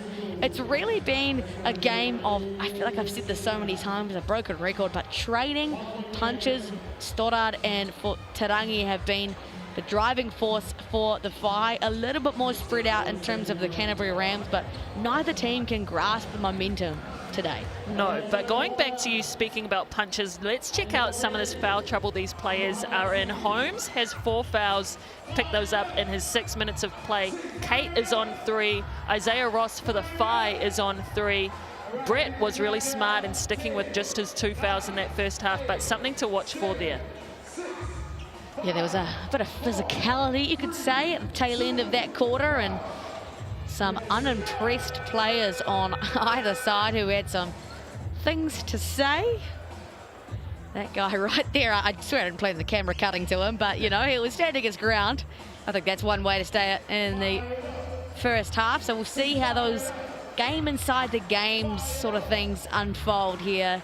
And the second half has a potential to really, really go either way. Yeah, we'll see who can make those quick adjustments and adapt to the way the refs are calling this game, as we see Ryan get in position. Yeah. Had a big halftime chat, apparently, our Barcade officials. They hustling to get there for the start of this half, but nonetheless, we are underway. Second half of action here in Tauranga. Thank you for joining us, Sky Sport, ESPN, or FIBA YouTube, wherever you're joining from around the world. And right on cue, the offensive rebounds gives Brown the shot from downtown. The Rams have done such a good job of getting on the offensive glass. They're up to 9 offensive rebounds. In comparison, the Whai have only pulled in 2 in this game. The second best offensive rebounding team in the league are the Canterbury Rams, and this is the worst defensive rebounding team in the Whai. Not pleasant signs as Ross can't find the rim to kick things off. That should be a shot clock violation. I had almost skipped a beat. So while they got the offensive rebound, Ross did not hit the rim on his 3-point shot attempt, although our Barcade officials are going to check over this. Was that a quick 24? I don't know if it was a quick 24 or the Whai just took so long to get into the offense. You can see the frustration from Stoddard as he facilitated up the top, although looks like the Whai are going to get 11 more seconds. So what can they cook up here? Stoddard, doesn't matter. Miscommunication of where he was delivering that pass. Yeah, he saw both defenders give attention to Isaiah Ross, who was coming over that screen, but Ruben Terangi not ready for the pass. The Whai will be looking to get a stop here. Brett, Kate Brown in the corner. Just hit one, hits another, Walter Brown. I like that unselfish basketball from Kate. He could have pulled it, but Walter Brown had all the time in the world, able to make a cup of tea before he shot that one. Tarangi picking up where he left off, getting to the cup with ease, heading to the Chemist Warehouse stripe. Ruben Tarangi has gone 2 from 5 from the Chemist Warehouse line today.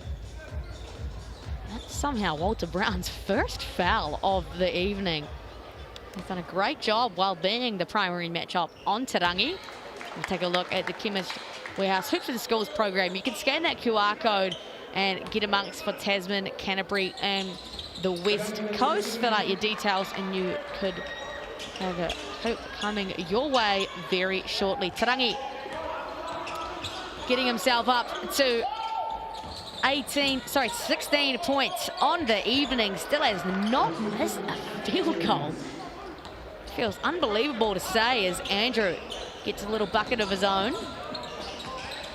Jack Andrew only 6 points with that one. Ross still struggling from deep, 0 from 2. Great find by Britt inside. Just the 2 points on the evening from Isaiah Ross in his second game with the Phi. Probably needs just a bit of time to adjust, does the American. Played 2 years of college, first at the University of Missouri, then Iona University. Played in the NBA G League a little bit and has played all over the world subsequently. Murray, the absolute classic of a coach killer, steps on the sideline. Yeah, hate that for him. Still only on 4 points, averages over 20. He's been held down by the Rams in this one. 10th turnover of the game as well for the Tauranga Whai. Those starting to creep up as they have not had a good start to this second half. And that does not help. Jack Andrew eating alive inside, forces Matt Lacey into the timeout. It's a double-digit lead. I really like that pass from Walter Brown, just putting it right in the pocket of Jack Andrew to run onto. But Walter Brown, the jumps we've seen in his game, just being able to play make, set his teammates up like that, be able to attack off those screens, and that time we saw him just put his defender in jail, keep him on his back and make it a real 2-on-1 possession. Yeah, 13 points and 5 assists now, like you said, out of that playmaking that he just created for Jack Andrew, and probably something they'd look to go back to. It was how he started the game, the bigs just getting amongst, but Andrew been relatively quiet since then, so that's a great look for the Rams. Yeah, I think they look at getting him more involved. They know he can dominate inside. He moves so well off the ball in terms of out of that pick and roll, so why not clear out that side and let someone like Walter Brown feed it to him? Fine, must answer. They've had a pretty underwhelming start to the quarter. 12-2, Crystal. That is not the start that Matt Lacey would have asked for at halftime, I would assume. No, not at all on both fronts. Giving up 12 points in just under 3 minutes. And then, you know, only putting 2 on the board. Not the way they would have wanted to start this half. Ross, a full head of steam as he attacks down the floor. Finds Tarangi, back to Ross, back to Tarangi, floats it in, Tata! Slams it home, look out below. Woo! Like that little bit of life from the Phi. Great placement by Ruben Tarangi for his big man. That's exactly what the Phi needed out of that timeout. Now can they respond? Brown leaves it short. This is good signs for the Tauranga Whai. Here comes Stoddard.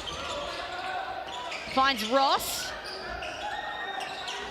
Kicks it out through hands. Kate keeps it alive. Phi did not need that. Rams now through Taylor Britt. Man, how many times have we seen that?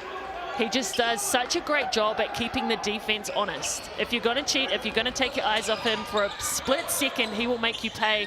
But how about Kate hustling hard to start that break? Absolutely could have let that one go out of bounds. Another missed shot attempt from Ross. Britt Same exact shot and same exact result. Disheartening. 13 points, the lead now for the Rams. And another one. Here comes Britt. He's got Stoddard in him. Unselfish. Finds Martin and one. Give me that. Martin, what a game he has brought today. 13 points and the unselfish assist from Taylor Britt. He's got it too easy down the lane. He wanted to get his teammates involved, his younger teammates at that. Have another look at it. Taylor Britt, 3-on-1. Too easy. Let me pick my poison. Give me that. Martin just so electric and elated. He's, like you mentioned, Crystal, had a great game. Up to 13 points now. And suddenly, this game has jumped out to a 16-point deficit in 4 minutes. It was 41-40 at halftime. And that'll help for the Phi. Jaden Bazant, a bit of spark of energy. Jaden Bazant so silky smooth down the lane. Able to get to his spots with ease. Brown does well to play off 2 feet. Another feather in the bow for this Canterbury Rams side. 15 points for Walter Brown, and he is explosive out of the wing. Oh my goodness, poetry in motion for Ruben Tarangi, who still has not missed a field goal. Up to 18 points.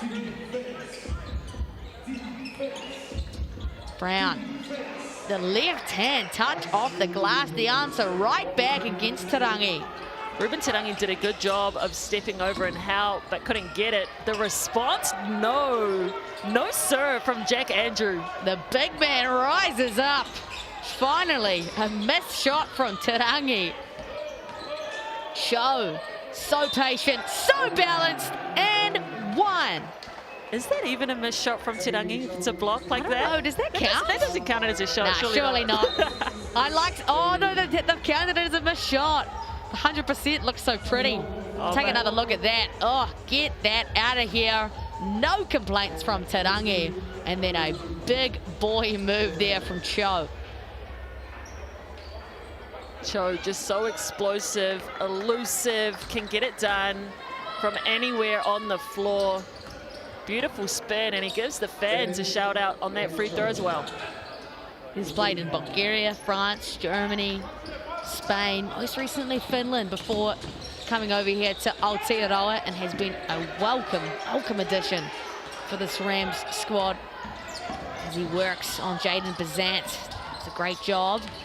Masters floats it up, and nice finish from Xander Masters. Xander Masters, a great shooter from outside, but can also finish inside, has the length and promise as a youngster in this league. Brown gets the on ball from Cooper. Attacks, finds some space, can't drill it. Massive offensive rebound for Cooper, fouled on the way down. They are putting a shift in on the offensive glass, the Canterbury Rams. Aren't they? 10 offensive rebounds now. Brody Cooper, we've spoken about his athleticism, but it's just the hustle and heart that this Rams squad has brought today as well to get these rebounds. And a low scoring affair by the standards of the Tauranga Whai. Are averaging 88 points a game, held to just 50. It's been Stoddard and Tarangi. Stoddard quiet in this second half. Cho is off with the pull-up jumper. 17 points, the difference. It has really come out of nowhere. Bazant now, a couple of good minutes out of him. Murray. Quiet night for him. Finds Hawkboy, great basketball. Like that pass from Murray and Cole Hawkboy. An exciting youngster in this league. It's been a great addition this season. Cho finds Cooper, the easy float for the Rams. They answer right back. This Phi squad with Tane Murray, pretty much their Rapid League team who has been undefeated this season, looking to bring a spark. Tough shot there from Tane Murray. You kind of feel like he might just need to get a couple up to try and find a little bit of momentum, maybe. Yeah, I mean, when you're playing, like I said, with this Rapid League squad, he's definitely the main scoring option. Why not get some touches, get some looks up at the rim? Like I mentioned, uncharacteristically quiet night for Murray. Just the 4 points and 3 shot attempts. He's been defended really well. Just hasn't been able to find his rhythm. So Matt Lacey will give him a seat. Stoddard and Tata back in the mix. Try and generate something. Tarangi as well.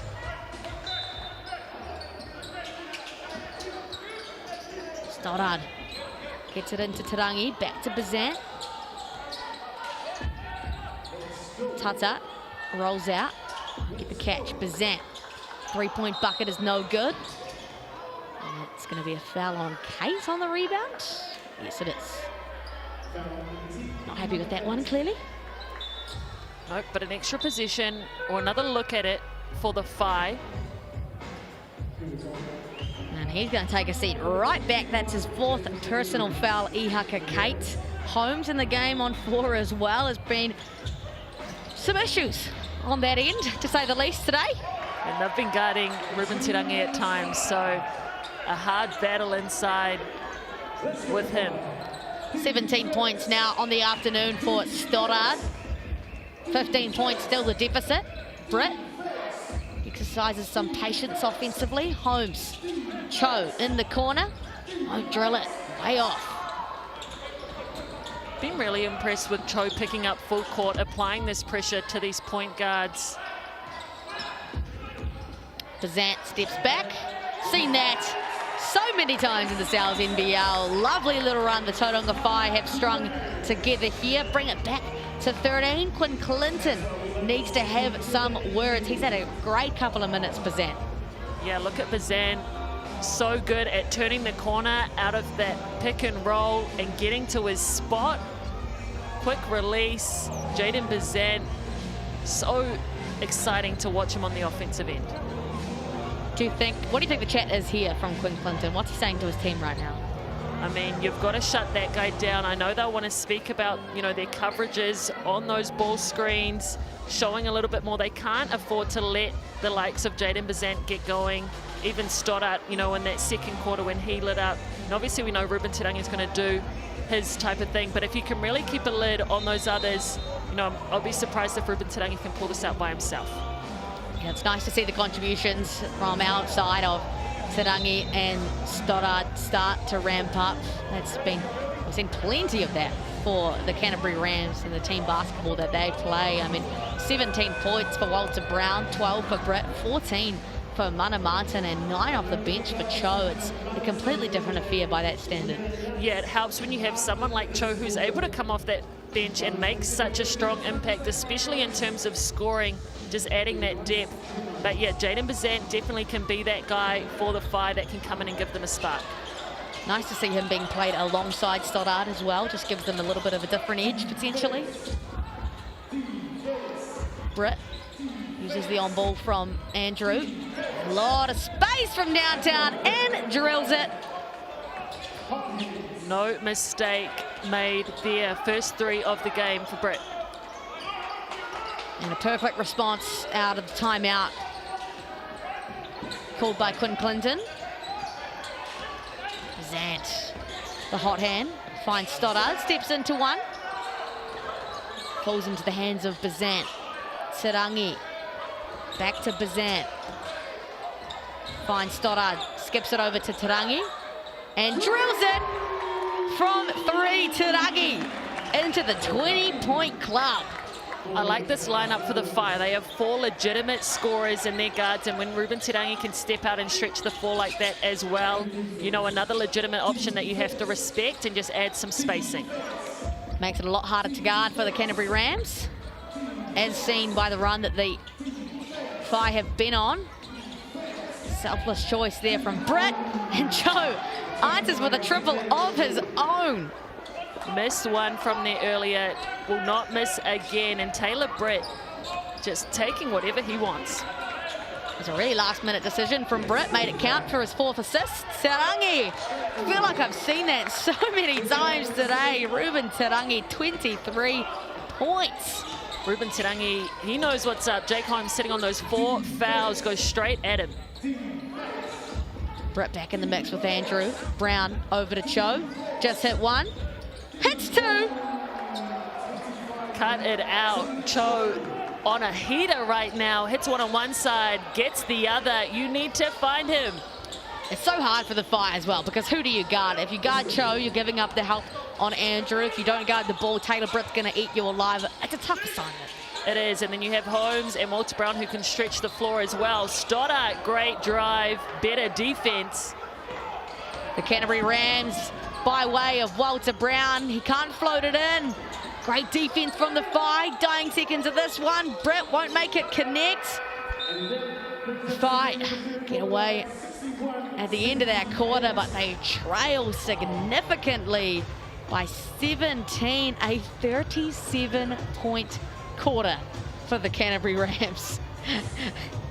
Defense, the Fire needs some defense going into this last quarter, because yeah, 37 is just too much to give up in the span of 10 minutes.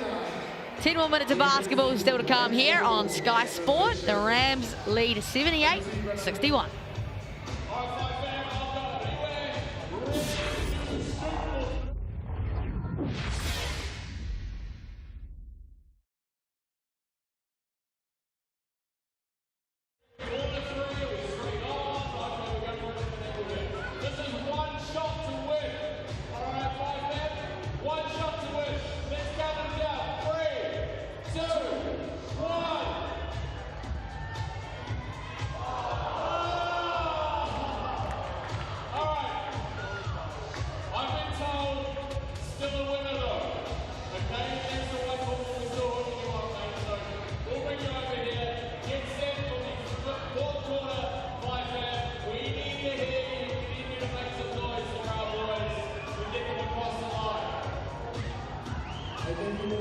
And just quickly, we are going to draw the winner for the Mother's Day giveaway, which is a Pink Friday hoodie.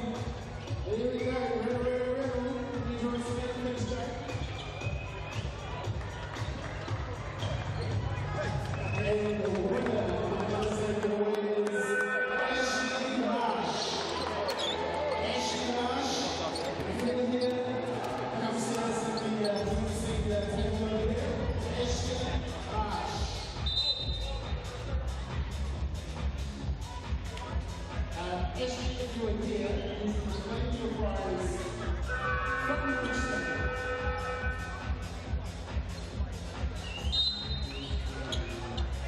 Hello, welcome back here on Sky Sports. NZNBL basketball for your Saturday afternoon. The North versus South round is going the way of the Canterbury Rams thus far. They lead by 17 after a 37-point third quarter. That'll help from Nick Stoddard, but it's been all Canterbury Rams so far.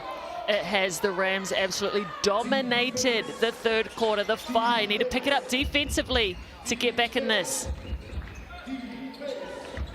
It was a great quarter from Walter Brown and Taminang Cho specifically, but everyone contributing, and that'll help for the Rams from Jake Holmes. You speak about everyone contributing, I mean everyone. Everybody that has touched the floor for the Rams has scored. They absolutely all eat down south. Holmes stepping in with his 4 fouls, still able to get the 3. Despite the missed 3 there from Tarangi, he's only missed 2 shots today, that being one of them. He's on 23 points. Stoddard has 17, and the next highest scorer, Crystal, is 6 for Tata. Yeah, they need some other contributions, because look at the wall being made against Ruben Tarangi. Seeing a lot of bodies right now. Yeah, that's just the best way to describe it. That was an absolute wall that he just walked into. Didn't want to give up the offensive foul. Rams, great adjustment for them defensively. Britt on an island. Hasn't had quite his night from the three-point land. He's 1 of 5. Bazant, great take, kisses it off the glass. He's had a really good output off the bench. Great little Pinoy step by Jaden Bazant. Throws up the fake on the first step, goes to finish on the second. Britt defended well by Tata. Holmes finds Brown, 17 points. He's 2 of 5 from deep. Attacks on Tarangi. The big man, Andrew, had a nice look at it. It'll come off the Rams. Great defense by the Whai. Yeah, I like that defensive set, and I like that they ended it with a box out, because that is where the Rams have been eating, is on these offensive rebounds. So great response there. We'll see Jaden Bazant and Tata take a break. They've really cleaned up the rebounding battle in this quarter so far. Rebounds actually sitting even at 25 apiece. Stoddard comes off the ball screen from Tarangi, steps back, no space. Murray, 4 points on the night. Tarangi running out of time, can't make anything work. Here come the Rams off of a turnover. Martin, nice pass, selfless basketball. Great pass by Mana Martin. He has put together a game, and Holmes really using his length against the smaller guards defensively. He's really shot out here for the Canterbury Rams, managing to hold on that momentum they entered the quarter with. Stoddard, he's just been so oppressive, and that'll be a night for Jake Holmes, unfortunately. And that's a hard ask on Stoddard. That's 21 points for him, and this will be his 5th trip to the Chemist Warehouse stripe tonight as Holmes takes a seat. We'll take another look at that on the GJ Gardner-Holmes replay. I mean, what much more can you do? I mean, how about that crossover? Stoddard giving us a little bite of what he has to offer. So shifty, Nick Stoddard. He has been running this offense from the moment this game started. Martin, the young gun, put himself nicely in front of the cup and has put together a lovely game. 16 points, 3 rebounds, 3 assists, and 3 of 7 from deep. Not a bad outing for the younger. No, not at all. And another rebound to add to the count. Seen an increased role tonight with Withers out, and he has absolutely stepped up. Cho can't get that one to go. Took a dribble to get in rhythm, but had no luck. Now Britt to organise, finds Cho, the stampede catch, gets to the rack, won't get the bucket, but will get the foul. Looks like he might have copped that one in the face. Just holding his head. Seems to be okay. Might have got poked in the eye. Take another look at that from another angle. Yeah, I think just got poked in the eye on the contact there from Kelly. It's really been a physical game today, Crystal. It has, especially inside. All of these guards for both teams do such a great job of blowing by their player, getting in the paint. But that's the next thing, your perfect elbow height in there as a guard. So yes, a lot of physicality, and both teams will have a chance to talk about it. Cho just, looks like he's got contacts. I think his contact must have shifted around, or whatever happens with contacts, I don't know. I've never worn them. Look at us. Knock on wood, good eyes. Yeah, great vision here in the commentary booth, but Quinn Clinton just using his timeout. I mean, probably a good timeout, you know, give Cho the chance to get himself together, but as well, they're not going to, you know, at this point, probably not feeling that like they're going to need them down the stretch. They have a really comfortable lead. There is your Sales NBL deal. You can scan that QR code or use the online code SalesSlam. 26, 35 bucks for a whole pizza in this economy. Right. Scan that QR code, save it for tomorrow. Order your mum some pizza so she doesn't have to cook dinner. Mother's Day obviously coming up. But what a deal. Get amongst it. Oh, getting hungry. Lunchtime games. Yeah, I know. My tummy's rumbling just looking at that. And I think the Rams, their tummies are going to be rumbling given the lead that they have. They're going to look to put their foot on the gas and just go pedal to the metal for the rest of this one. 6 minutes to go And they look comfortable where they are. They do. The Whai are going to be wanting to make a push out of this timeout. We'll see how they can respond. Desperate times coming into this one with 3 losses. Cho just runs out in his first from the Chemist Warehouse Hoops and Schools program in collaboration with BBNZ. You can scan that QR code for your chance to apply for Tasman, Canterbury and the West Coast. Just check in your details and get amongst, of course, every made free throw this year, adding to the tally of funds. And like you mentioned, Crystal, 3 losses in a row for the Whai, likely to become 4. Oh, the ankle breaker, Tarangi! The highlight play of all highlight plays. That's not fair, he's just coming off an injury. He just lost his contact, Tarangi. Just give him a sec. A great extra pass and good defense by Stoddart to get it back. That last offensive possession, we saw the Whai run some Spain action. It's interesting, Murray not even looking to shoot that. You know, it's been a tough night for him, but you would expect him to keep going, as Tarangi is certainly keeping on going, just relentless at getting to the cup this afternoon. He's got a season average to keep up, averaging almost 30 points per game, 25 with that one. Walter Brown trying to use his size on that.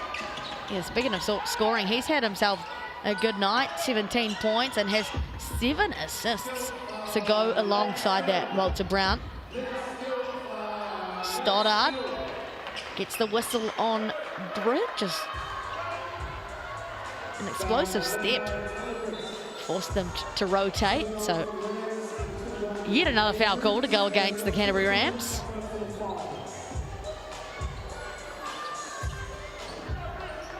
Eight fouls drawn by Nick Stoddart this evening.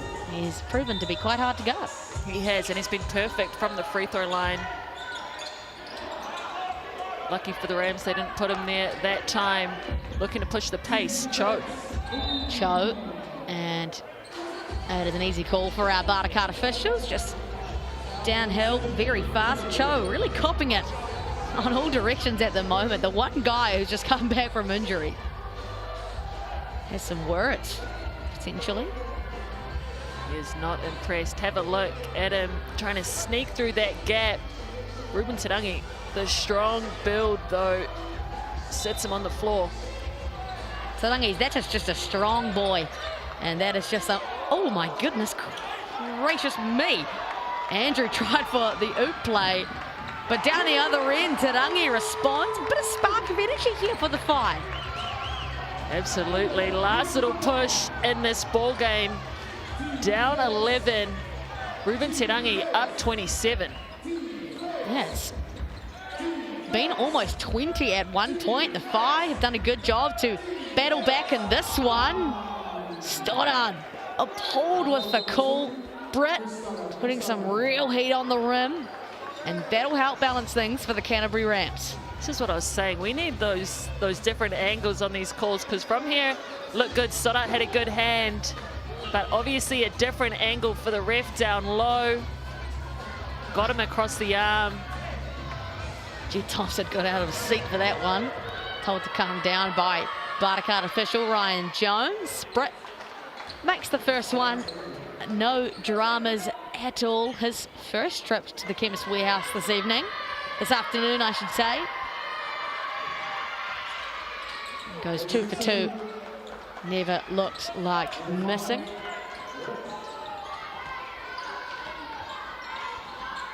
Stoddart dances with Cho.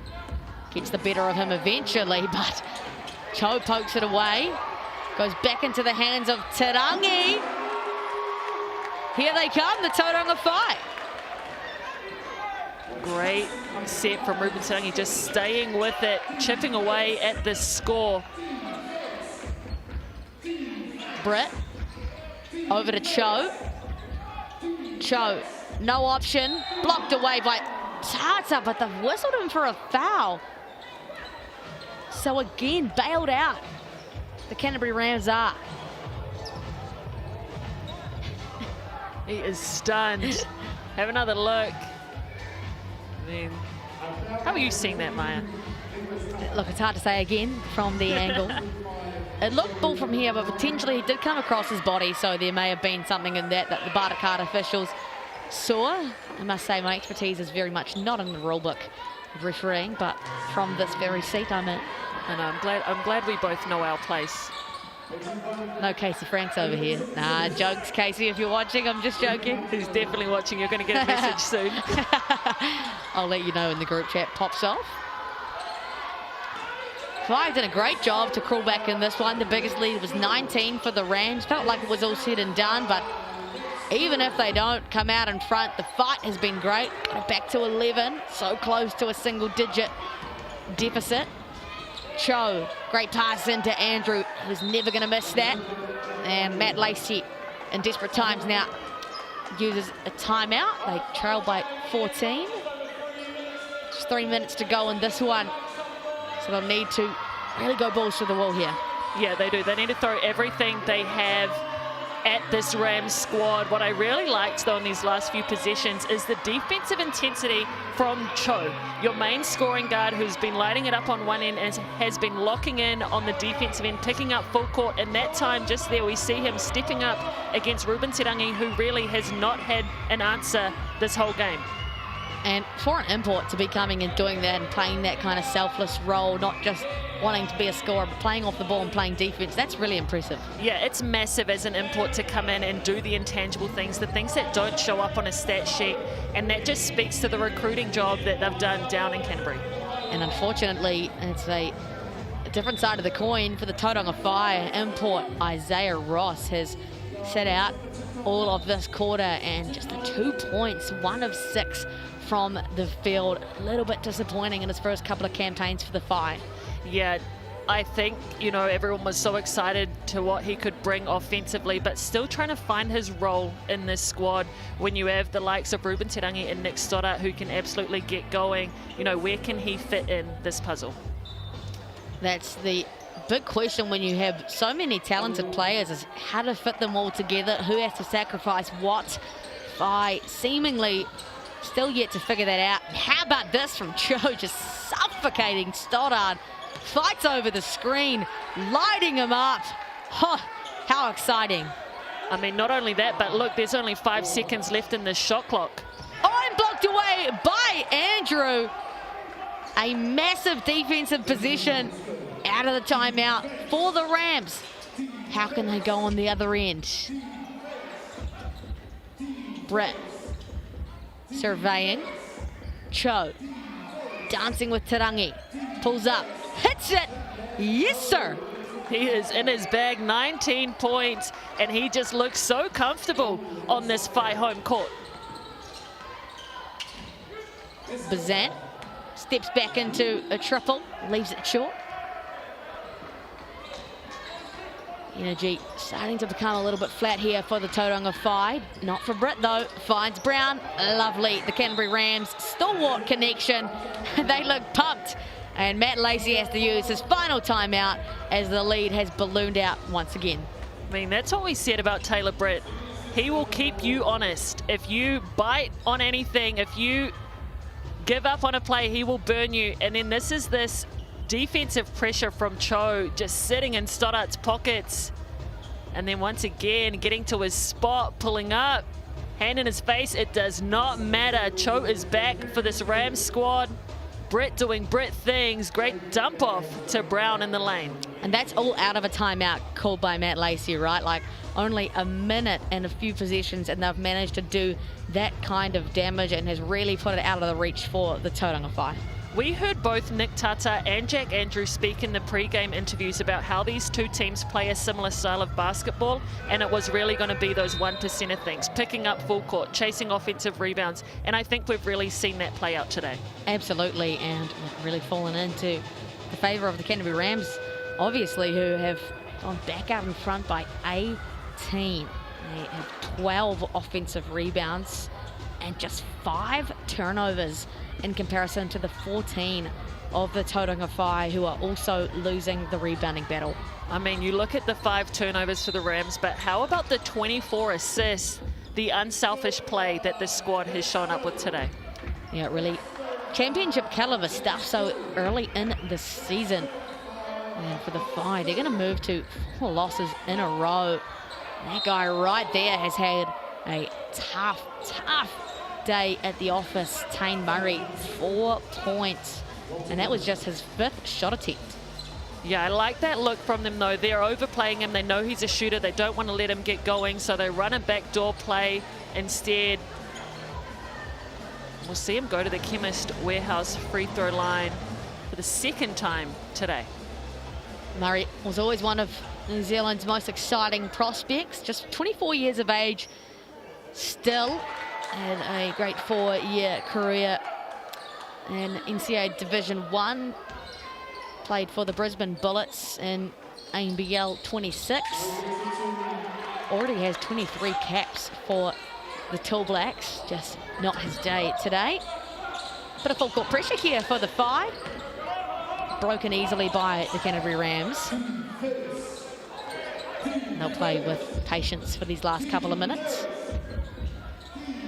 Brown. Cho. This is the on ball from Andrew. Brown from deep, no good.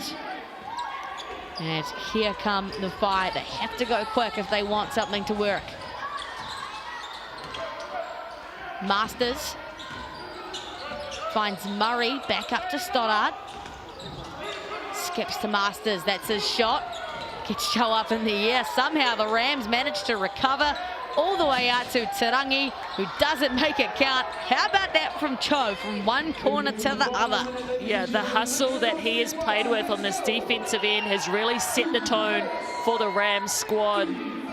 We'll see Taylor Britt just steady the troops, see what set they can get to. Dying seconds of this one, Britt opts for the pull-up, and that just feels like the cherry on top. Little goosey into that jumper, and a technical foul. He's had enough. Ryan Jones had a day. I think that it looks as though something about a game delay. So once you get a game delay warning, any game delays from that point onwards, are a technical foul. It looks as though the gesture that Ryan Jones was giving, and that'll be Iaka Kate's night, unfortunately. Has to take a seat after that call. Everyone is a little bit confused, but nonetheless, a made free throw for Tane Murray.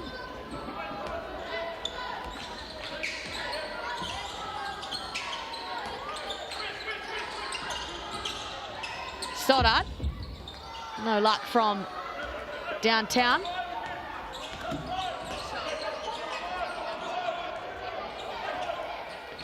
Final possession of this one for the Rams. Cho has been so impressive off the bench. Finds Martin, who's also had himself a good game and just tops it off. Gets himself up to 19 points, the young gun. 4 of 8 from deep. 4 rebounds and 3 assists to pair it all together. And this one has officially hit the 20-point deficit mark. So quick into his shot pocket. Yeah, he has had a day. 4 3-pointers. And we see the Rams clear the bench. Classic. Here you go, have 4.5 seconds. See what you can do. Get a stat. Stoddard gets it into Tata. And Worthington did get a stat. He gets a foul. So Tata will take his first trip to the Chemist Warehouse of the night with 3.5 to go. And we'll see if he can get it back under that 20-point deficit mark. Plus Tata, we said it was going to be a battle inside between the bigs. He's had a fairly quiet night. 6 points. It's his first trip to the free throw line, but it's been a physical battle inside. And he's had a very hard assignment guarding a whole lot of on balls and trying to disrupt some guards as he can't make either of them. I fear that was a bit of a commentator's curse on my end. Yeah, I'm not wearing that. Fair enough. BNZ player timeout for the Rams. A final chance to get one last heave. Scan that QR code and win a chance for your ticket to the big game. Of course, really important here, because as we saw, there was a three-way tie. And the reason that the Rams were third was because of the points percentage. So they've really got to fight to the last second. Yeah, on both ends of the ball, and just like that, the Whai will also want to be getting a stop, because they won't want their points difference to work that way against them either. Stoddart with the good hand. And that is all she wrote for the Battle of North versus South, the first one of your Saturday Sales NBL campaign, and the Rams get it done in a convincing manner, 99-79. It was a massive second half effort for the boys from the 0-3. As we see the two teams in good spirits after a physical game on both ends, some games inside the games, a lot of physicality, some words exchanged. But in the end, it was the Rams with a massive second half, including, and most specifically, that man on your screen, Taminang Cho, came firing on all cylinders with the 19 points, 4 rebounds, 4 assists, and absolutely locking up Nick Stoddart. Yeah, he was great off the bench in his 24 minutes. The Rams will be so happy he's back in the mix, especially without Withers today. He was a big piece and big reason why the Rams were able to get out on this one. But it was that third quarter for me that was the real separator for the Rams, when they put up 37 points and held the Tauranga Whai just to 21. Ruben Terangi was doing it all today, 31 points to his name. Stoddart had some great moments as well, but they just couldn't find the support in the rest of their team, scoring-wise, to help them on that front.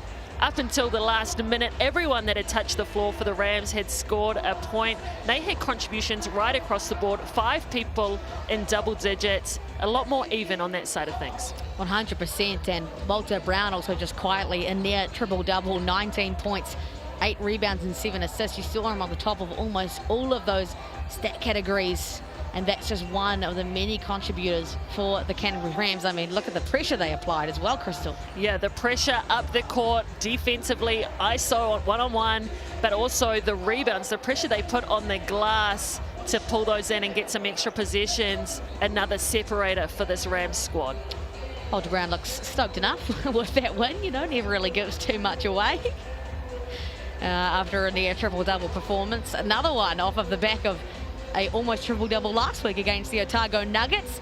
Still plenty of basketball to come this weekend. Like I mentioned, it is the North versus the South round, so very shortly kicking off are the Hawks and the Nuggets, and the Jets and the Sharks later this evening, and tomorrow the Tuatara and the Giants, and then potentially the most exciting game of the weekend, the Saints and the Bulls. Which is cheating in the North and South thing, but come on, go the North. Yeah, either way we win, both ways. Well, thank you so much for joining us here on Sky Sport. It's been a very exciting evening. Unfortunately, though, for the Whai, Crystal, they have moved to 4 losses in a row. Probably not necessarily reflective of who they are as a squad. No, like we said, they've had some pieces just join this squad, and they're still trying to figure some things out. So hopefully we can see them go away, get some more time in on the whiteboard in the gym together, and come out with a different response and result next game. Again, thank you so much for joining us from wherever it was, Sky Sport, ESPN or FIBA YouTube. Congratulations to the Canterbury Rams. Ka kite anō.